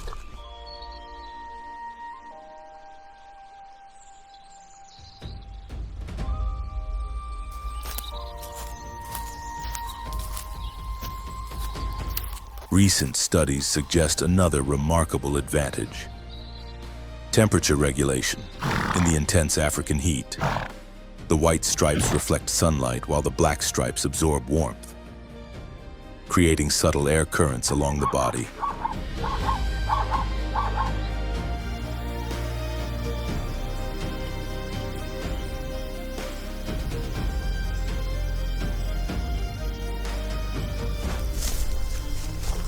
This natural cooling effect helps zebras regulate their body temperature and conserve energy, even during the hottest hours of the day.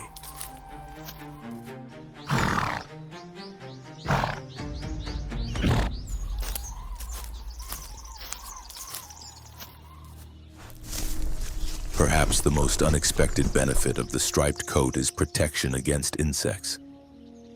Blood-feeding flies and disease-carrying mosquitoes, serious threats to many savanna herbivores, rarely settle on zebras.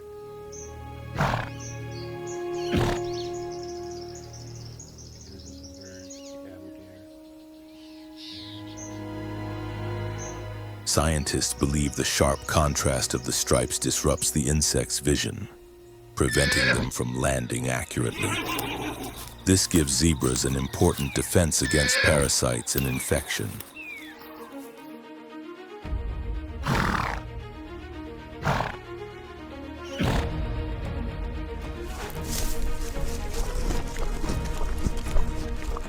Despite these extraordinary adaptations, zebras remain among the most targeted prey in Ngorongoro.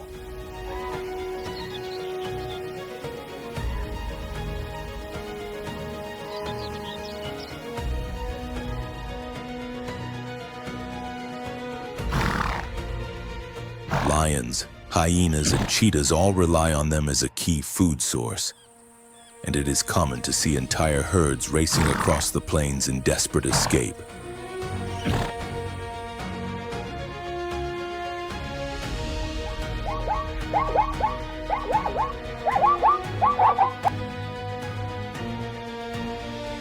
Yet zebras are far from defenseless. Their greatest advantage lies in their combination of speed and endurance. They can sprint at nearly 65 kilometers per hour, fast enough to outpace most predators except the cheetah. But more importantly, they can sustain their pace over long distances, often exhausting their pursuers.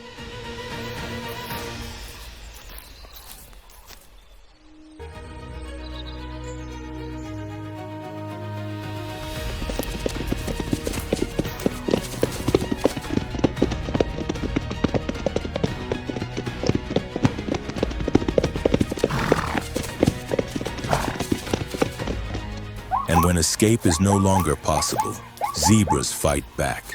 They wield a powerful and dangerous weapon, a crushing kick.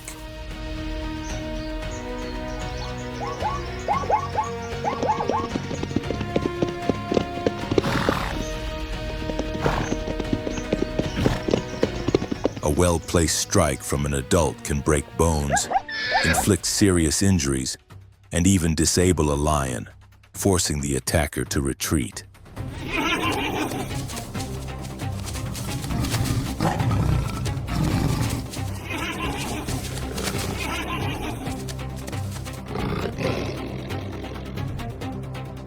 Other zebras nearby will often respond aggressively as well, making even experienced predators hesitate.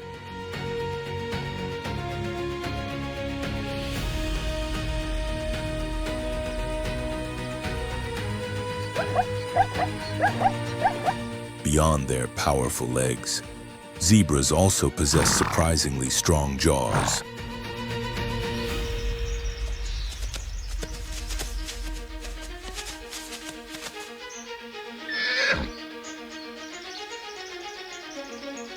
Unlike many grazing animals, their teeth are not only for feeding.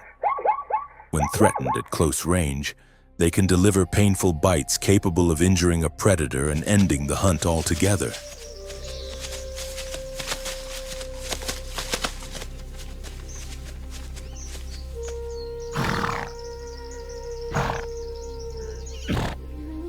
In the unforgiving world of Ngorongoro, survival belongs not only to the strongest, but to those equipped with intelligence, resilience, and adaptations honed by time.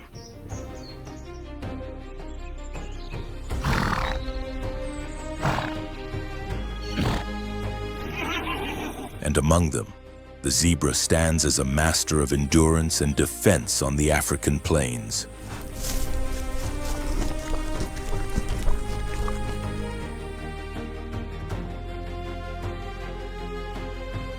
Even so, escape is never guaranteed. When a coordinated hyena clan manages to surround them, or when a lion succeeds in isolating a single individual, a zebra's chances drop sharply. That is why they rarely move alone.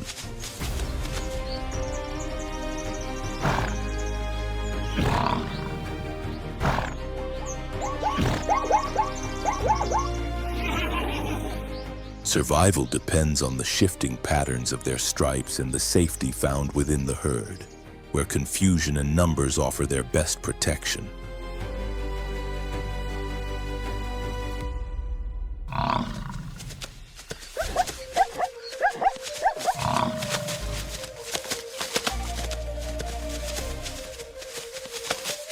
beyond their role as prey.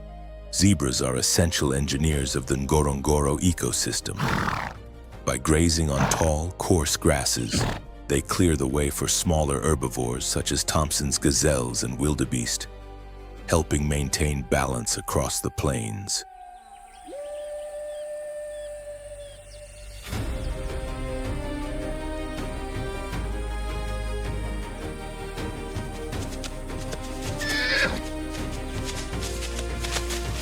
Their seasonal movements also shape the rhythms of other species, triggering food chains that would struggle to exist without them.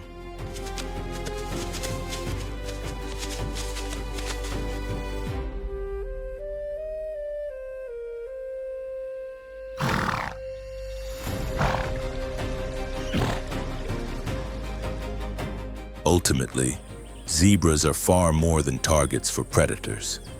They are resilient survivors, relying on intelligence, agility, and finely tuned adaptations to endure in a world where life and death are tightly intertwined.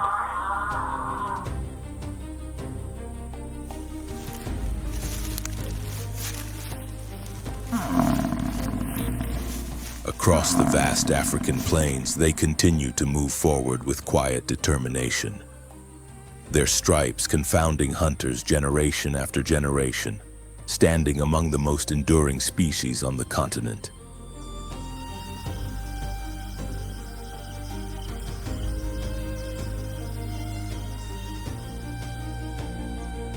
In this untamed realm, every struggle for survival reminds us that no species exists without meaning. Each creature carries a unique purpose, a role woven into the fragile balance that sustains the natural world.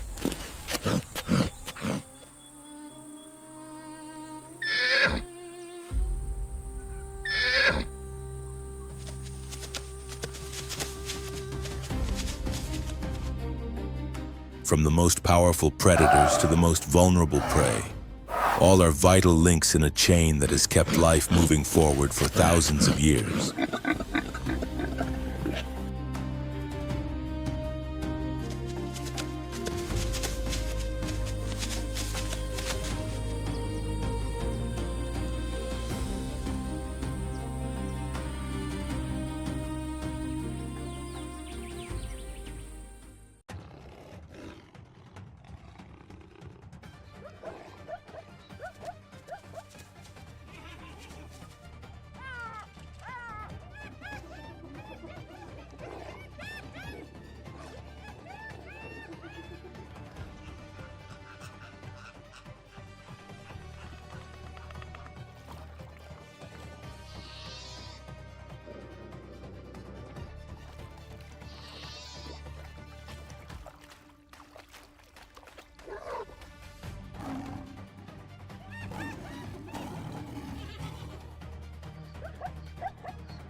Across the vast and untamed plains of Africa, life pulses with unmatched intensity. Here, every breath is earned through struggle, a constant test against hunger, drought, and silent predators waiting for the right moment. Nothing is guaranteed in a land where nature rules without compromise.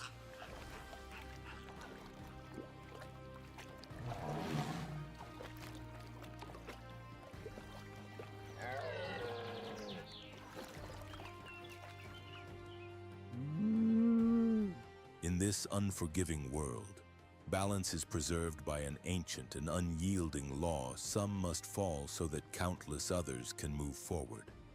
It is a natural cycle that may appear harsh, yet it sustains life in its most authentic form. Predators sharpen their instincts, prey refine their speed and awareness, and the smallest creatures survive through unexpected ingenuity.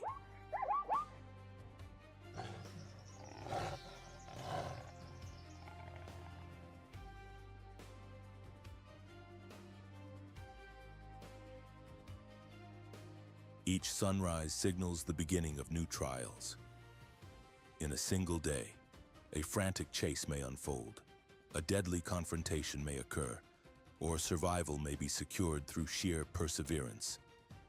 And still, within this raw struggle, Africa reveals a rare beauty, one that exists only where life clings fiercely to every moment.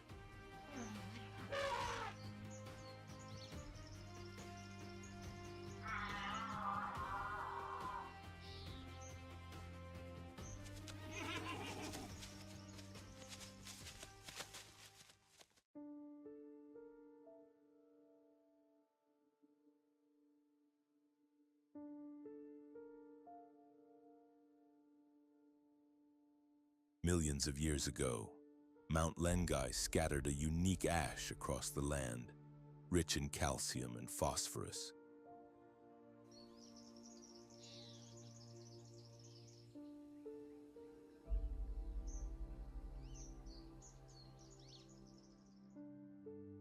That volcanic gift transformed the soil, giving rise to grasses of exceptional nutritional value among the most fertile on Earth.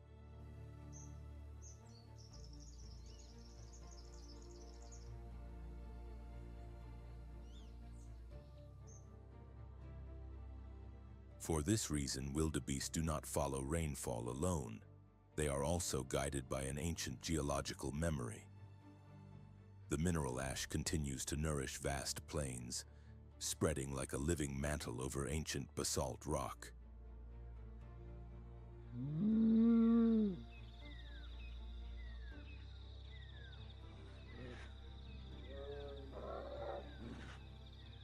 Within the endless cycle of life, the wildebeest migration is more than a journey for survival. It is a powerful expression of the planet's natural rhythm.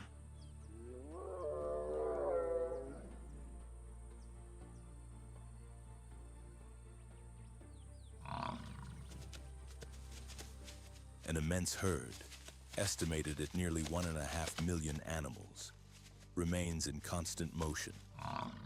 Each year, they complete a circuit of roughly 200 miles across the Serengeti Mara ecosystem, an area spanning over 11,600 square miles.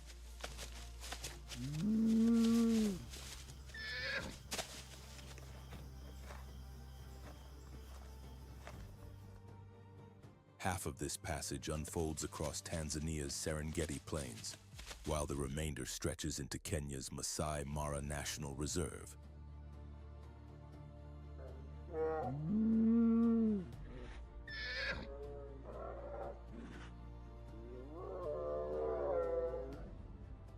Nothing along this route is left to chance.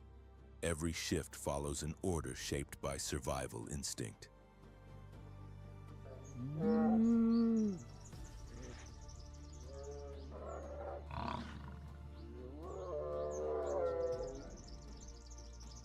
The goals are clear: locate fresh grazing, secure reliable water, and reach safe grounds for calving, the three pillars that sustain life in the African savanna.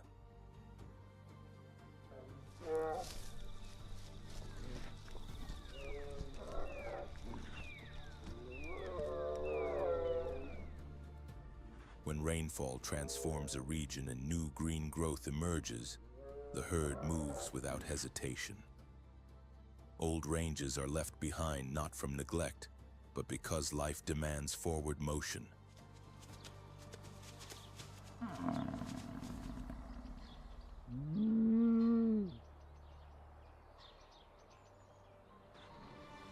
The great river crossings, where hundreds of thousands confront the jaws of Nile crocodiles, create scenes that are both harrowing and awe-inspiring.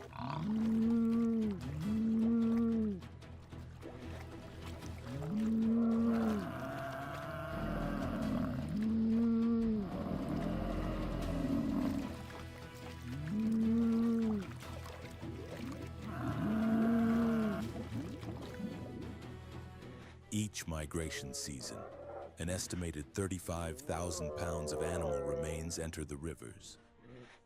Yet this loss becomes nourishment for the aquatic world.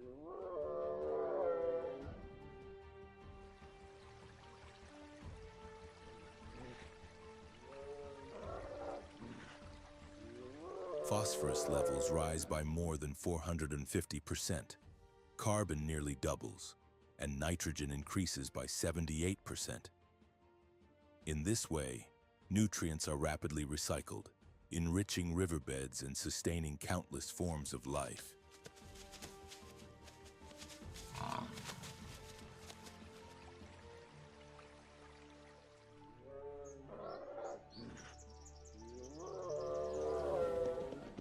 Every hoofbeat does more than ensure the survival of the herd. It feeds the land itself.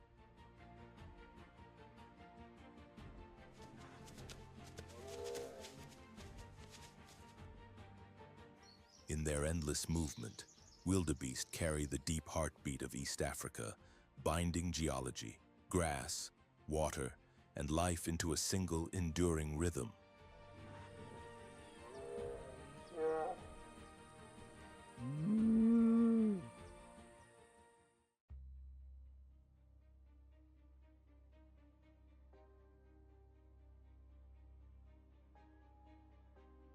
The sun is only beginning to rise over the Nudu Plains. A thin veil of mist still clings to the ground as the cool morning air settles across the landscape.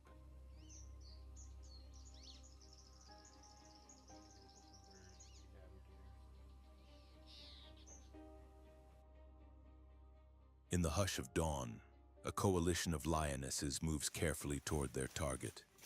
They have tracked the wildebeest herd since nightfall, and now the timing is perfect.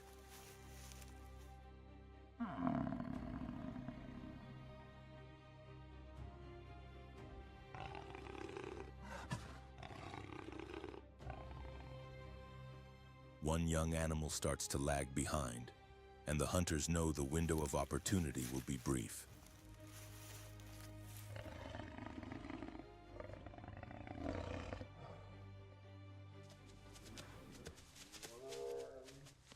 Two lionesses glide silently along the flanks, positioning themselves to steer the herd toward a vulnerable zone.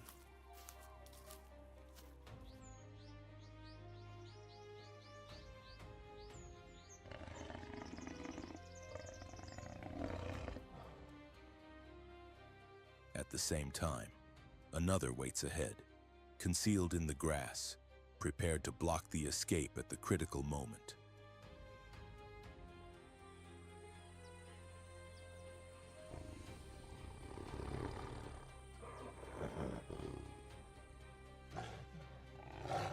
The wildebeest sense the threat hooves strike the soil. Bodies leap in alarm, and order dissolves into chaos.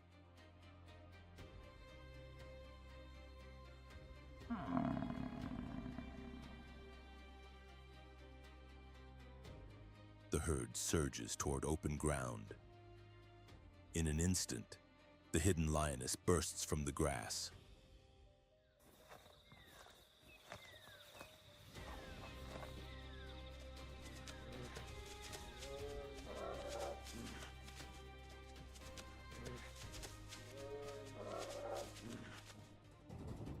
Power and precision combine as she accelerates to nearly 60 kilometers per hour.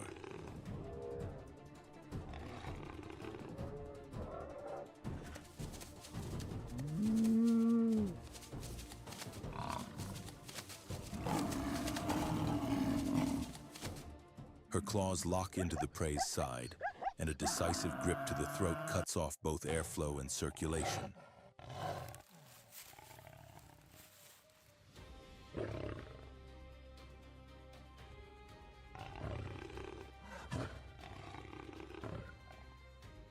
Within moments, the chase is over. The remaining wildebeest scatter across the plain, leaving the fallen animal behind.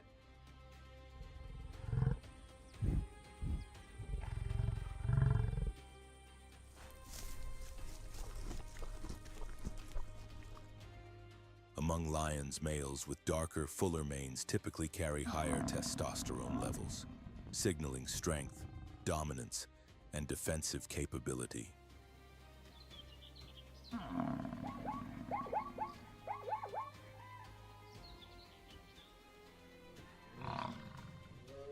Mane color and density are closely linked to reproductive fitness and social rank.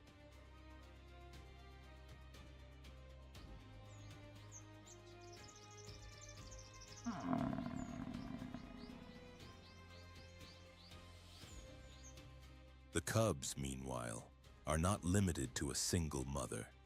They may nurse from any lactating female within the pride, even if she is not their biological parent.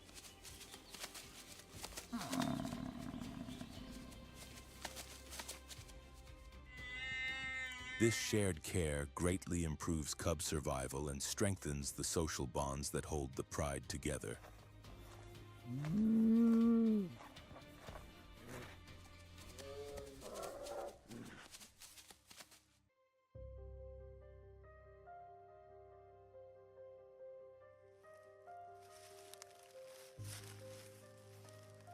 Spotted hyenas are equally attuned to the brief season when wildebeest calves are born almost simultaneously.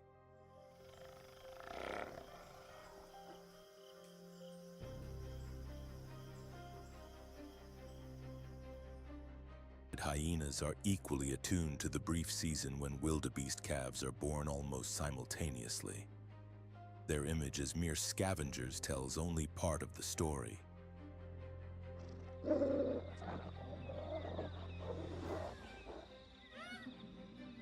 They are highly effective predators, capable of bringing down adult wildebeest, zebras, and even young hippos.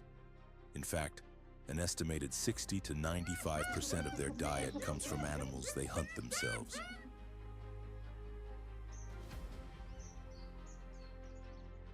One hyena singles out a newborn wildebeest and weaves through the moving mass of the herd, closing in on the calf.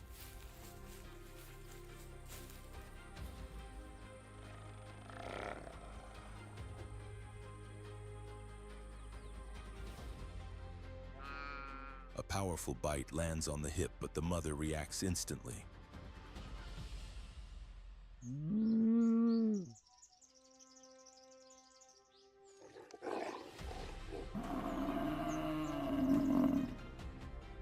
Head lowered and horns aimed forward. She charges the attacker while steering her calf back toward the protective ring of the herd.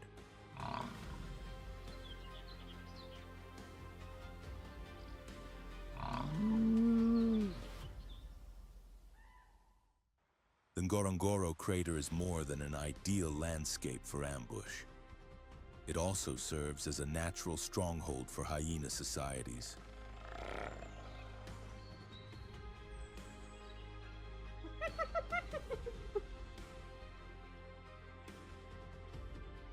Within an area of less than 15 square miles, densities can reach nearly 470 individuals, among the highest concentrations ever recorded.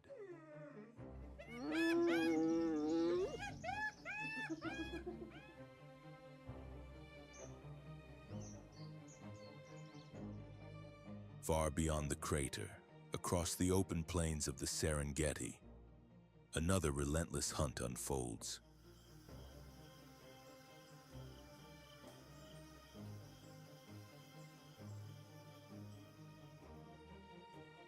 Spotted hyenas operate with striking coordination, moving with the discipline of a trained unit. Small teams of 3 to 5 break away from the clan, spreading out into carefully spaced positions.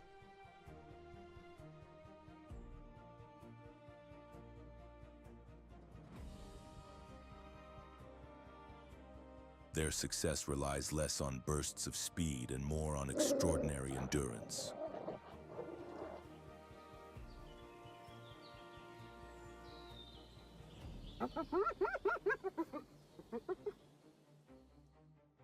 A chase may last from 1 to 3 miles. This is not a sudden strike, but a sustained test of stamina.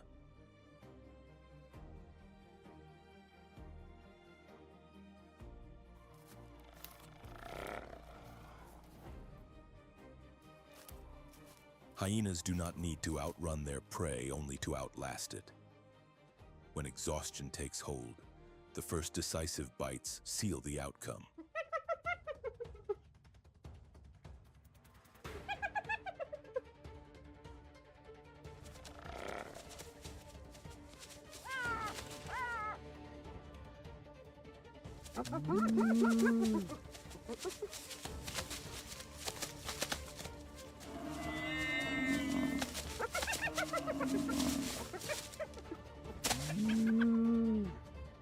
With jaws capable of exerting over 1,000 pounds of pressure, even a spine can be crushed.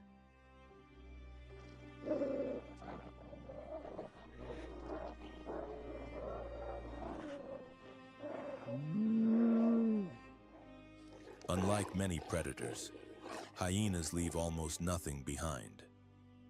Bones, hooves, cartilage, and even teeth are broken down and consumed.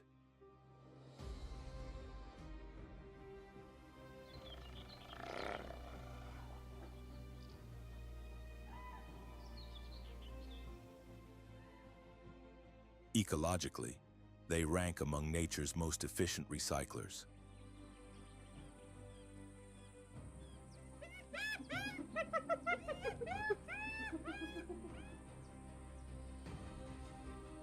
By eliminating remains entirely, they reduce disease risks, return nutrients to the soil, and help maintain the balance of the savanna ecosystem.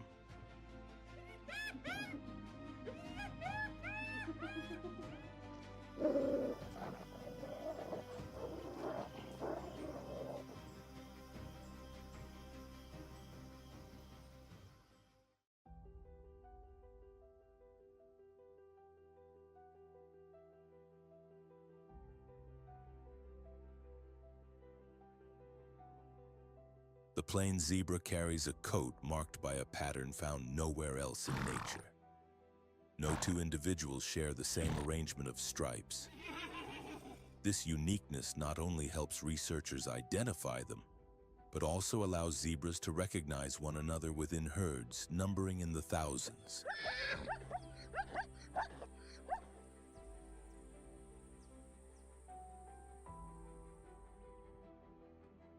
Amid the apparent chaos of the savanna, these stripes act like a personal signature.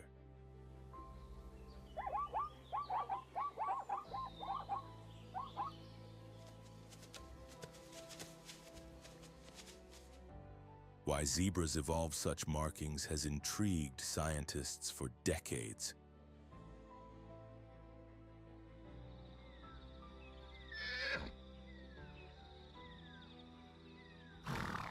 When they cluster together, the stripes visually overlap, creating a shifting illusion that makes it difficult for predators like lions to single out a target.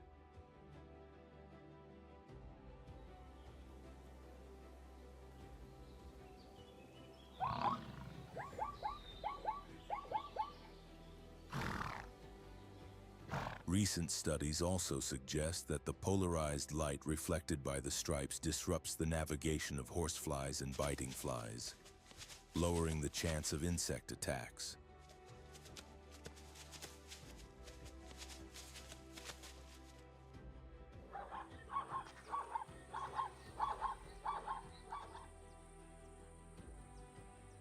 Beneath the bold black and white contrasts is an animal built for endurance. A plain zebra can reach speeds of nearly 64 kilometers per hour.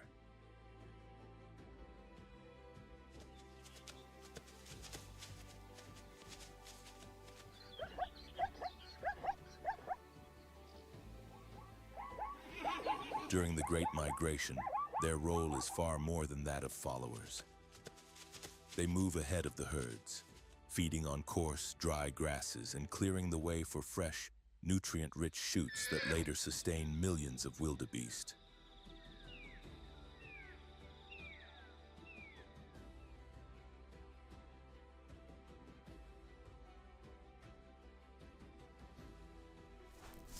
Their journey is shared, and their survival is tightly linked.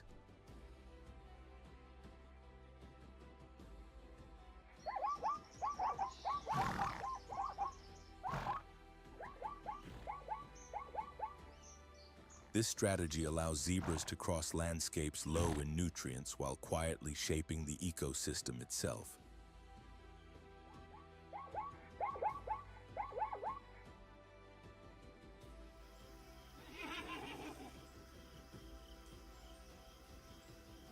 Satellite tracking has recorded more than 250,000 zebras taking part in this annual movement.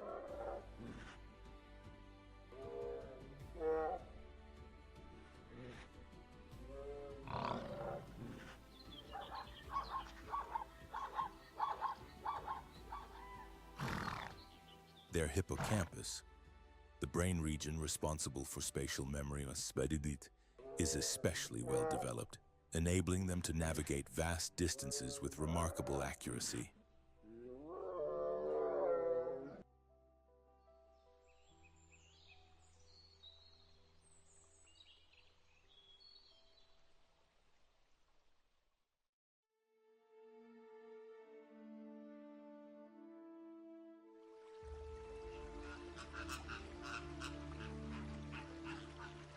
At the center of the Ndutu Plains lies Lake Ndutu, a highly alkaline body of water where pH levels can rise to 10.5.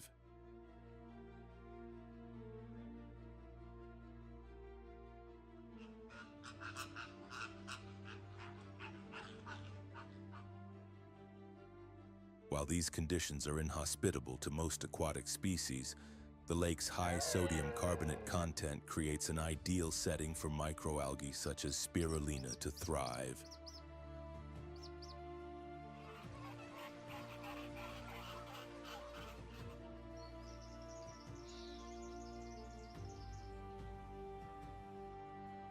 These algae form the primary food source for vast flocks of flamingos that arrive with the seasonal rains.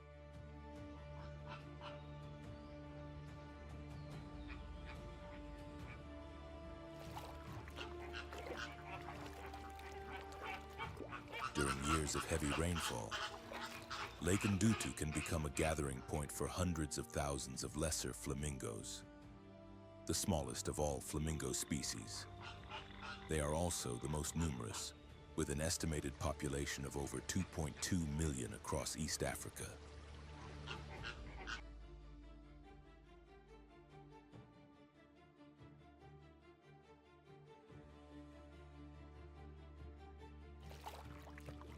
Despite their fragile appearance, these birds are highly resilient, flourishing in extreme environments marked by alkaline waters, heated mud, and intense climatic conditions.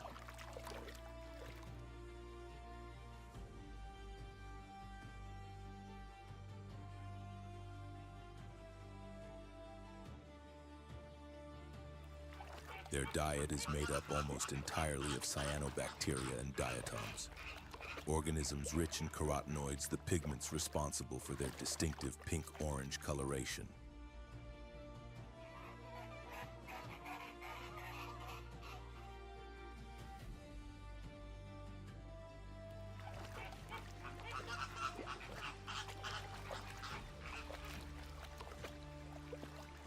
Their curved bills contain more than 10,000 fine filtering plates, enabling them to strain water up to 20 times per second.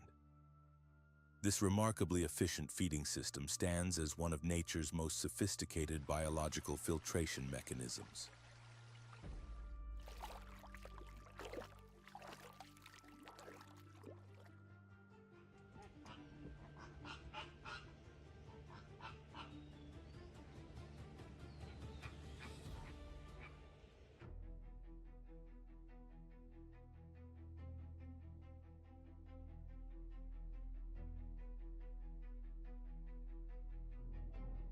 The puff adder is one of Africa's most well-known venomous snakes and a master of ambush.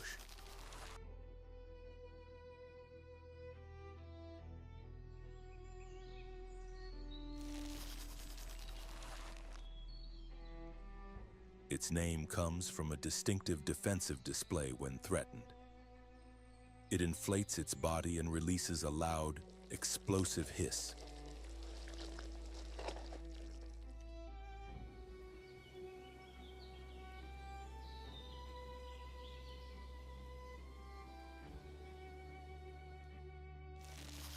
Long, hinged fangs drive deep into the flesh of its target, delivering venom that can cause severe tissue damage, blistering, and without medical treatment, even the loss of a limb.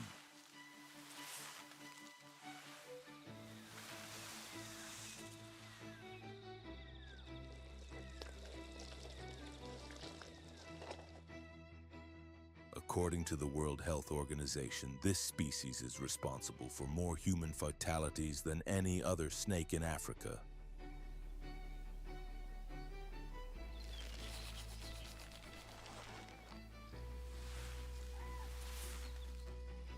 Yet even with its potent venom and near-perfect camouflage, the puff adder yields to an unexpected opponent, the secretary bird.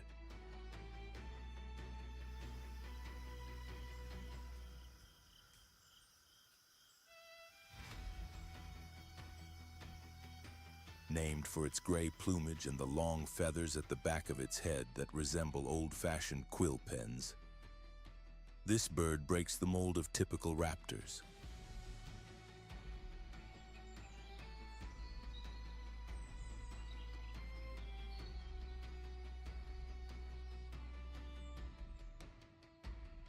Rather than hunting from the sky, the secretary bird is a specialized ground predator.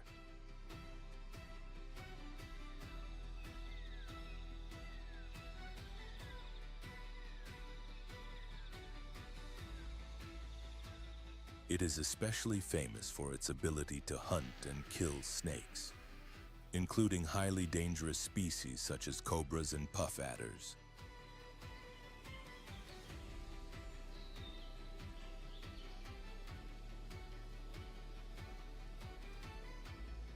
Each powerful strike of its long, scaled legs delivers a force several times its own body weight in a fraction of a second.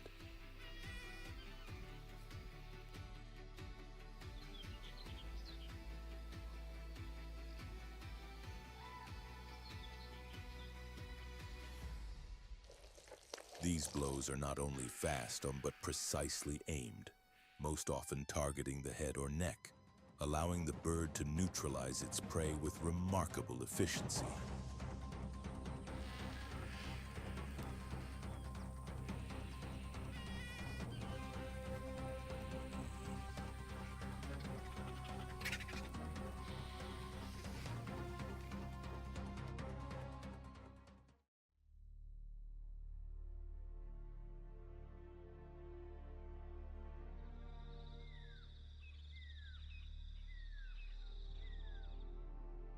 With every heavy stride that presses deep impressions into the soil, the commanding outline of the African savanna elephant comes into view.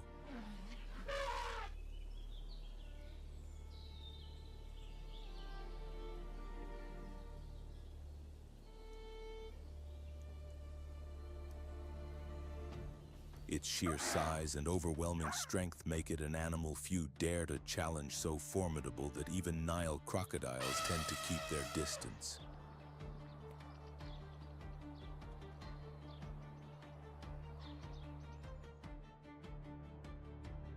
This species is the largest land mammal on Earth, with adult males standing over 4 meters tall and weighing well beyond 15,000 pounds.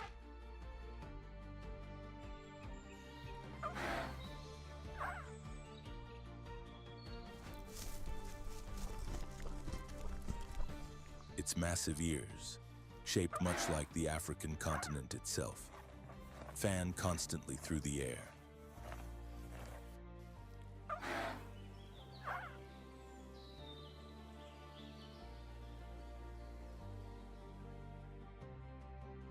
Beneath the thick skin lies an intricate network of blood vessels that helps release excess heat, acting as a natural cooling system.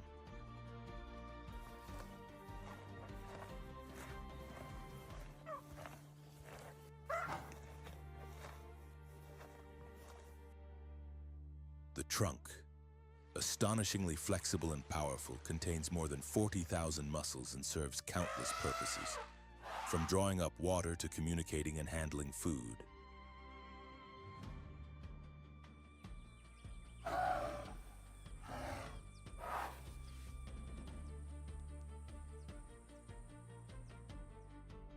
As the herd approaches the Grumeti River, their goal is not only to drink, but also to assess the hidden dangers within its murky waters.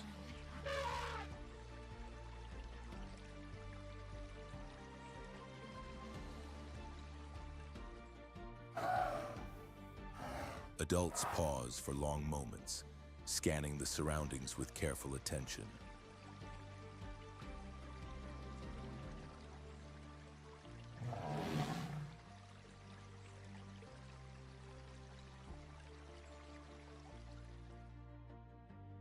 The calves, fragile and easily startled, are guided into the center as larger individuals form a protective ring around them.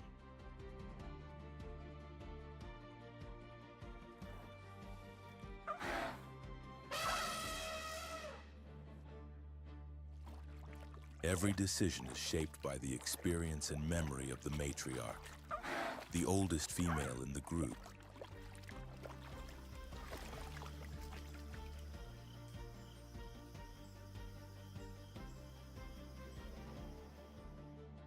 A fully grown elephant must consume roughly 150 kilograms of vegetation and more than 50 gallons of water each day.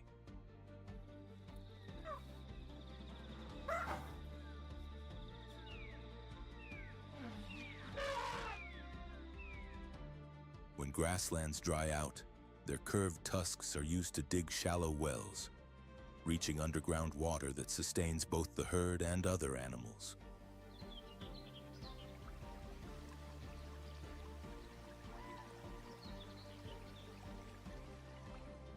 Those same ivory tusks, symbols of power and grace, also mark a profound tragedy. They are the reason thousands of elephants are killed illegally each year.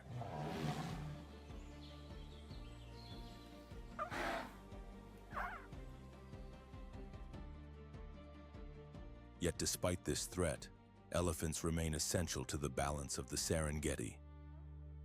They are true architects of the landscape.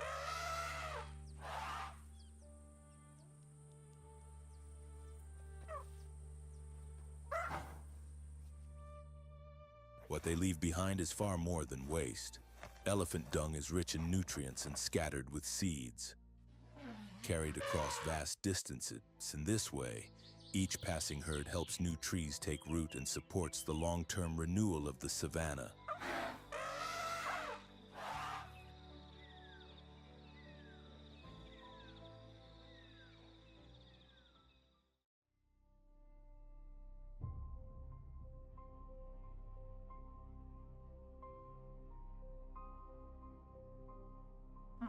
After crossing the Grumeti River, the vast wildebeest herd presses on in search of fresh grazing grounds.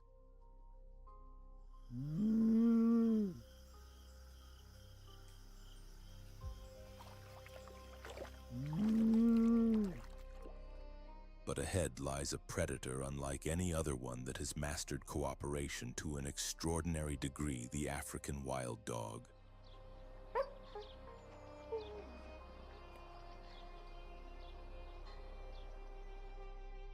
At first glance, they appear almost like living mosaics, their coats marked with irregular patches of black, white, tan, and gold.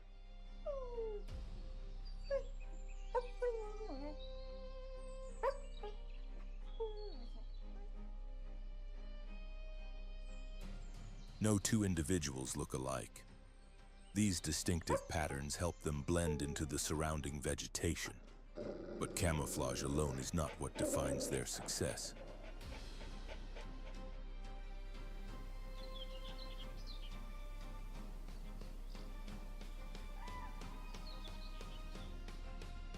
Their long, lean legs are built for endurance. With only 4 toes on each foot and no dew claws, their limbs reduce drag and conserve energy during extended chases.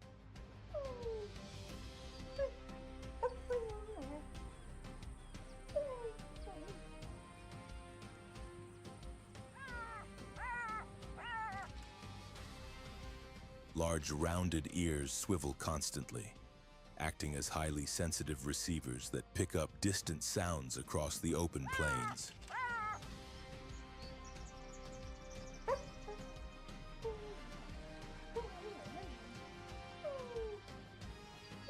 When a hunt begins, a small group breaks away to identify a target. They start with a steady trot, forcing the chosen animal to burn energy over time.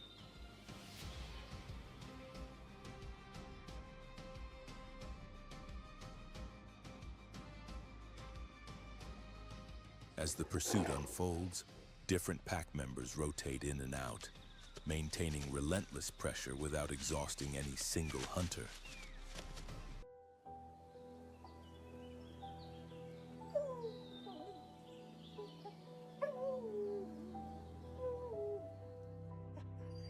The turning point comes when the prey hesitates for just a fraction of a second.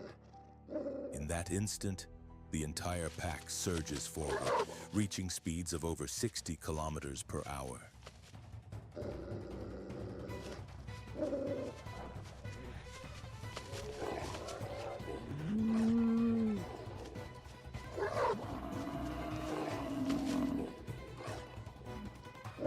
The formation tightens with remarkable precision, each dog moving in sync, guided by instinct and experience shaped over countless generations.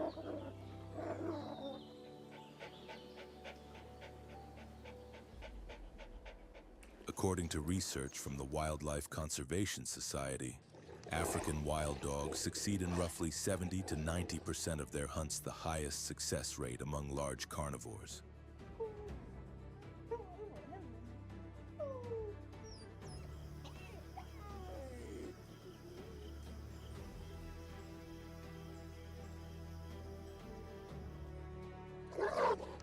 Their dominance is not built on sheer strength, but on flawless teamwork and unity.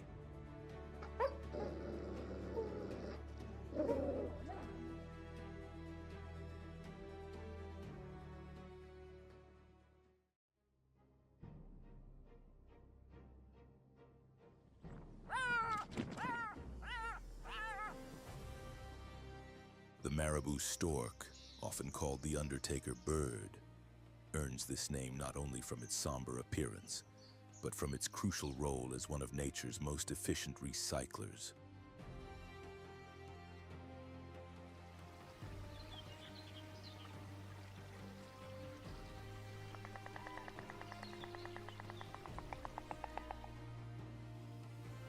Its bare head and neck are a vital adaptation, preventing bacteria and decaying fluids from clinging to feathers when it feeds on carcasses.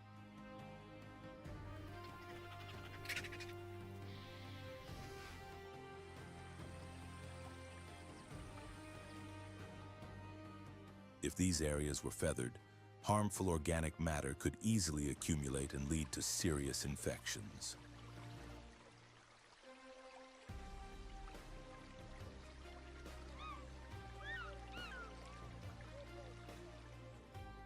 This species ranks among the largest flying birds on land. A marabou stork can stand nearly 1.5 meters tall, with a wingspan that stretches well beyond 3 meters.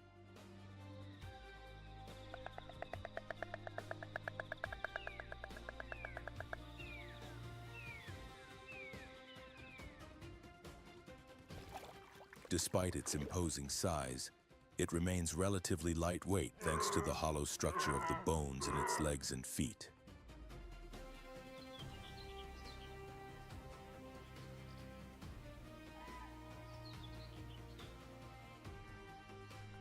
Once airborne, it can soar to altitudes exceeding 4,500 meters, gliding effortlessly for long periods as it scans the landscape for remains.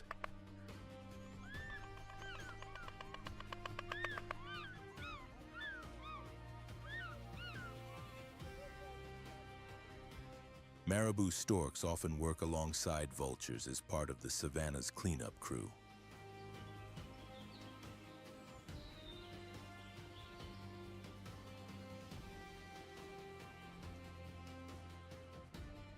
While vultures tear through tough hide with their hooked beaks, the marabou uses its long, heavy, wedge-shaped bill to reach deep into body cavities, accessing tissue left behind.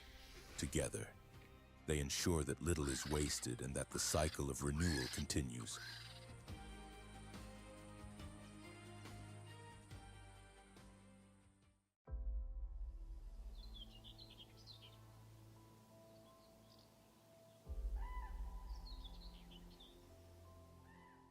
A small antelope keeps pace with the immense wildebeest herds as they cross the open plains.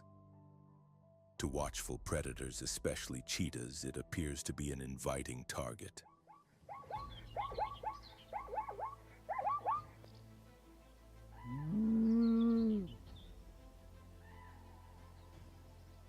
This is the Thompson's gazelle.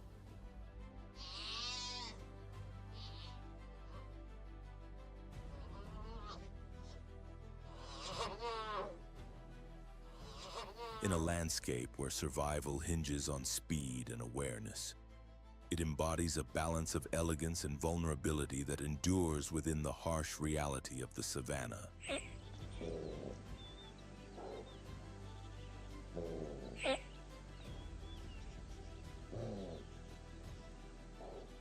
Its true defense is remarkable athleticism, capable of reaching speeds close to 56 miles per hour. The gazelle pairs sheer velocity with sudden, precise changes in direction that force even the fastest hunters to anticipate every move with care.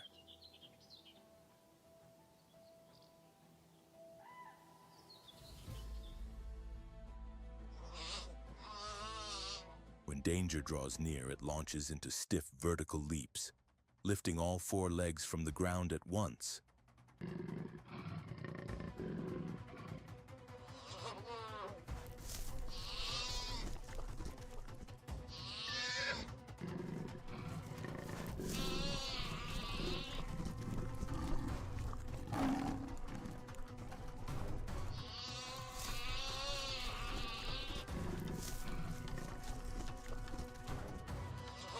This behavior, known as stotting, serves both as a warning to predators and a display of strength to others nearby.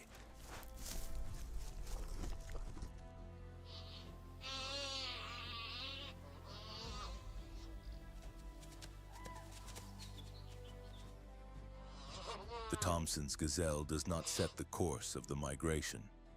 Instead, it stays along the edges or toward the rear of the moving herds, not out of fear, but strategy.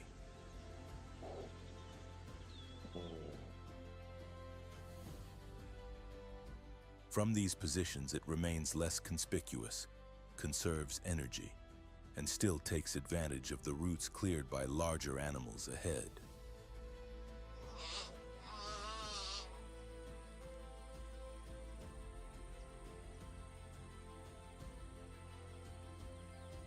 Small in stature yet essential, the Thompson's gazelle plays a crucial role in the savanna's fragile ecological balance.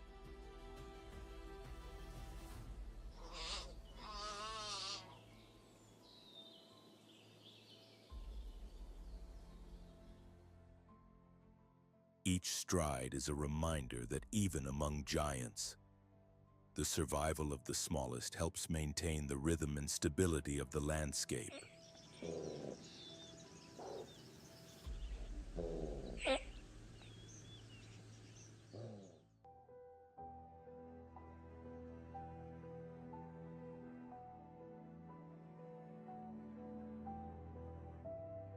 The leopard moves through the savanna alone, quiet, cautious, and unseen.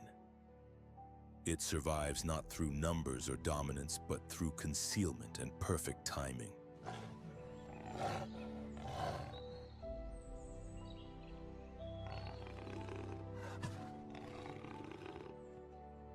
This is a predator built on contrasts, a compact frame carrying remarkable strength, paired with an ability to disappear almost completely.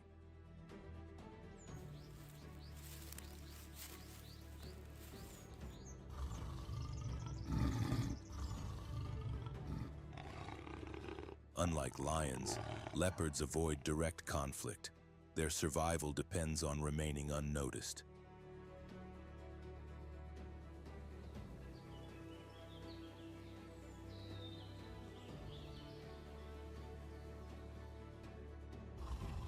The rosette patterns of their coat break up their outline, blending seamlessly with dappled light in the trees or the shadows cast by rocks, making them masters of natural disguise.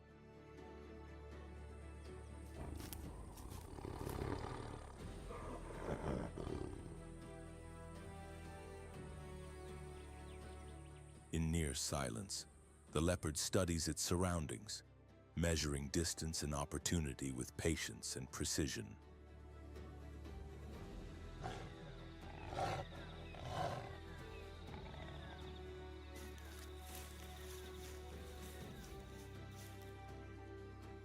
One of its most striking abilities is the power to haul prey far heavier than itself into the branches of a tree. This feat reflects not only strength, but refined skill.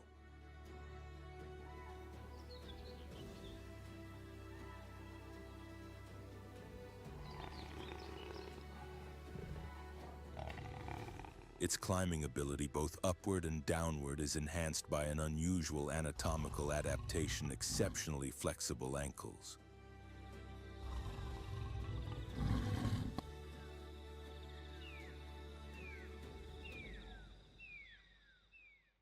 Unlike most cats, a leopard can rotate its rear ankles almost 180 degrees.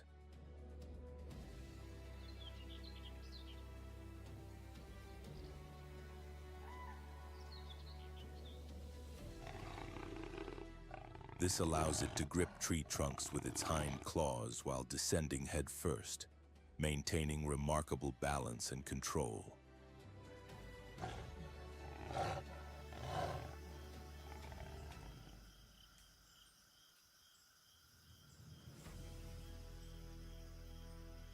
With this advantage, trees become both secure escape routes and nearly inaccessible storage sites.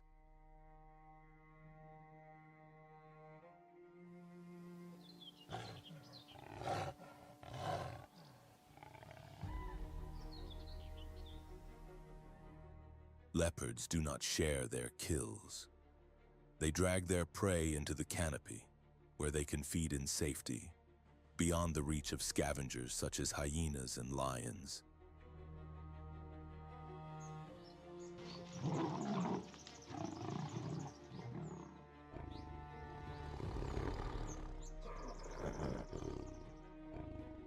More than a hunter, the leopard is a tactician, an embodiment of intelligence and adaptability in the African wilderness.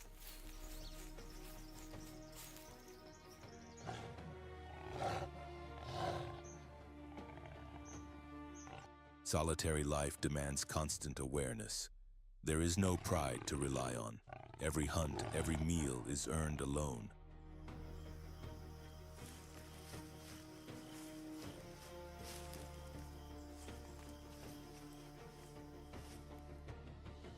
Females raise their cubs without assistance, hiding them in dense cover or secluded shelters to keep them safe.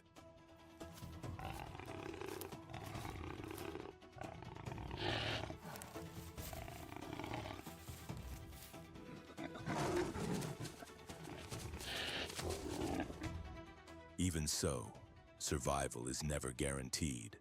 Cubs and adults alike face threats from larger predators.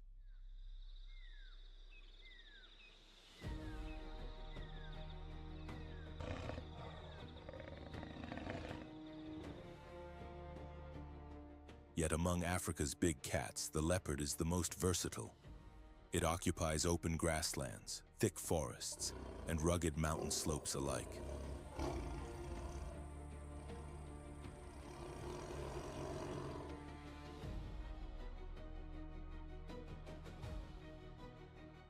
This adaptability explains its wide range, while also forcing it to coexist with more dominant predators, sharpening its skill at avoidance over confrontation.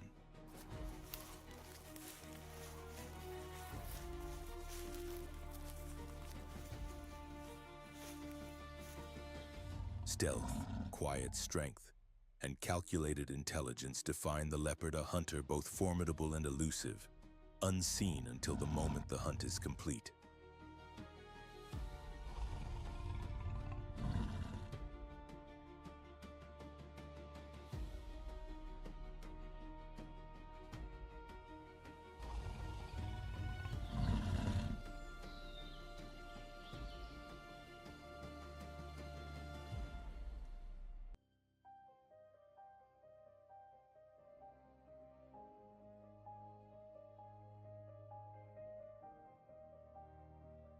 Chimpanzees emerge from the dense, rain-soaked greenery, moving deliberately through the forest understory.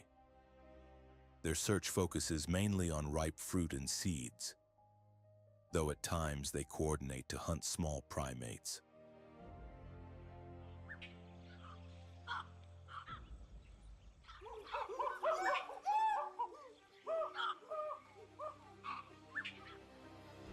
The tools they use may appear simple, but their behavior goes far beyond instinct. It is shaped by learned tradition.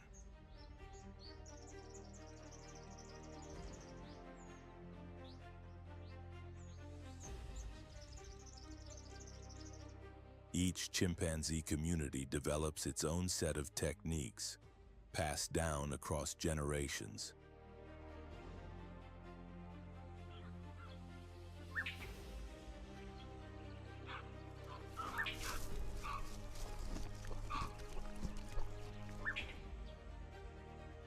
Some groups become adept at cracking nuts with stones, while others specialize in using sticks to extract termites from their mounds.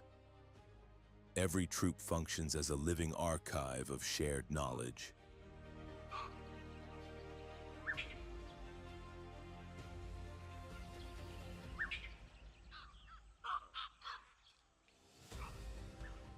Sticks probe hidden spaces, stones break open tough shells, and natural cavities along tree trunks or stream banks provide access to food otherwise out of reach.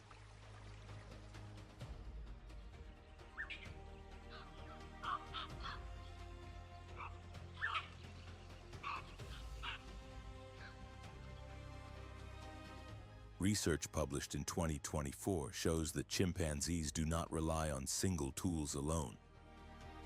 They plan ahead, carrying and using multiple tools in deliberate sequences to solve complex feeding challenges.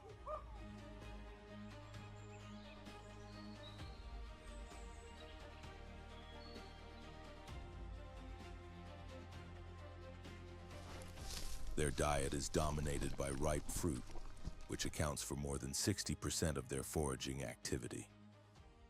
Leaves, seeds, and insects such as ants and termites make up the remainder.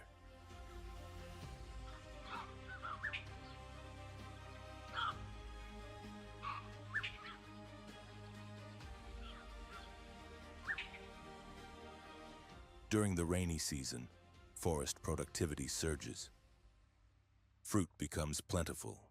Movement increases and chimpanzees form temporary groupings, adjusting their social structure to take full advantage of the seasonal abundance.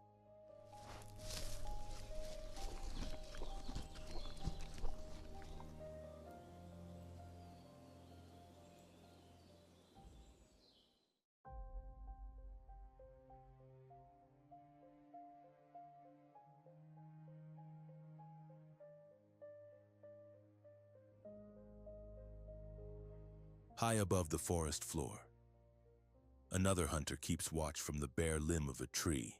This is the martial eagle, an imposing raptor with a wingspan that can approach 2.6 meters, making it the largest bird of prey in Africa.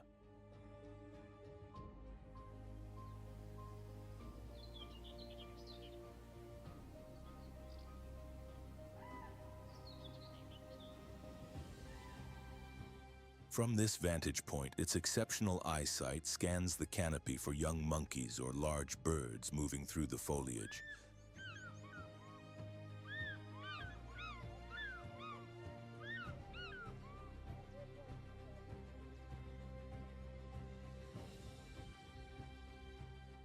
Once a target is selected, the descent is swift and exact.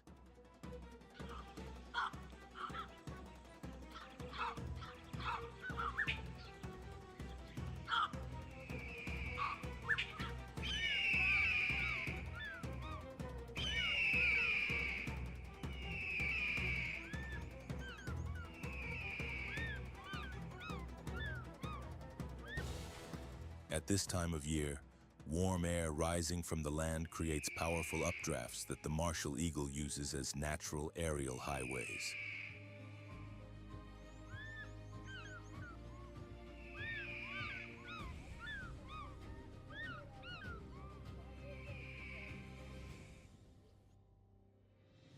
Riding these currents, it can glide for hours across its hunting range with minimal wing beats, conserving energy as it surveys the landscape below.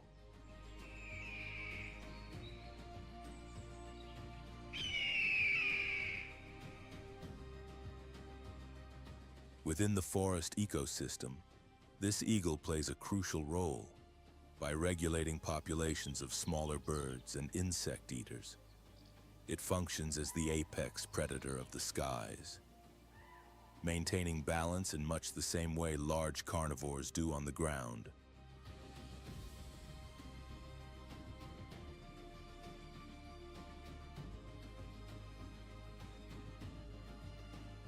Yet, despite its dominance in the air, the species faces growing vulnerability. Since 2020, the International Union for Conservation of Nature has listed the martial eagle as endangered, a reminder that even the most powerful hunters are not immune to the pressures shaping the modern world.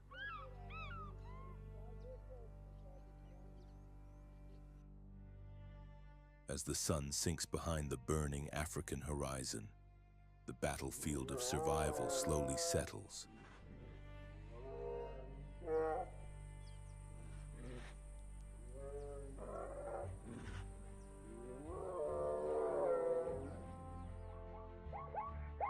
After relentless chases, sudden ambushes, and moments where life and death are separated by a single heartbeat, the land returns to an uneasy stillness.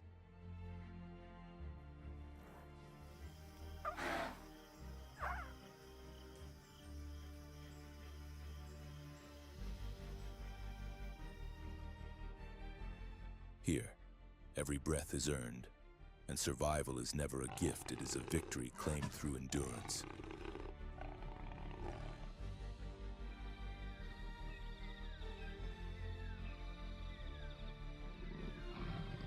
In this unforgiving world, some lives are lost so that countless others may continue. It is a harsh yet essential rule, one that has preserved the balance of the wild for thousands of years.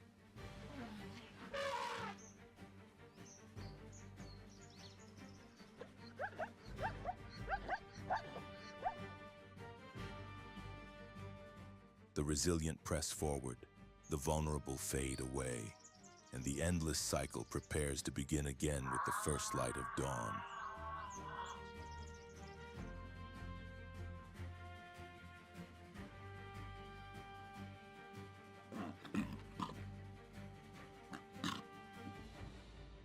Between beauty and brutality, this untamed land continues to tell its story, a story shaped by instinct, resilience, and an unbreakable will to endure.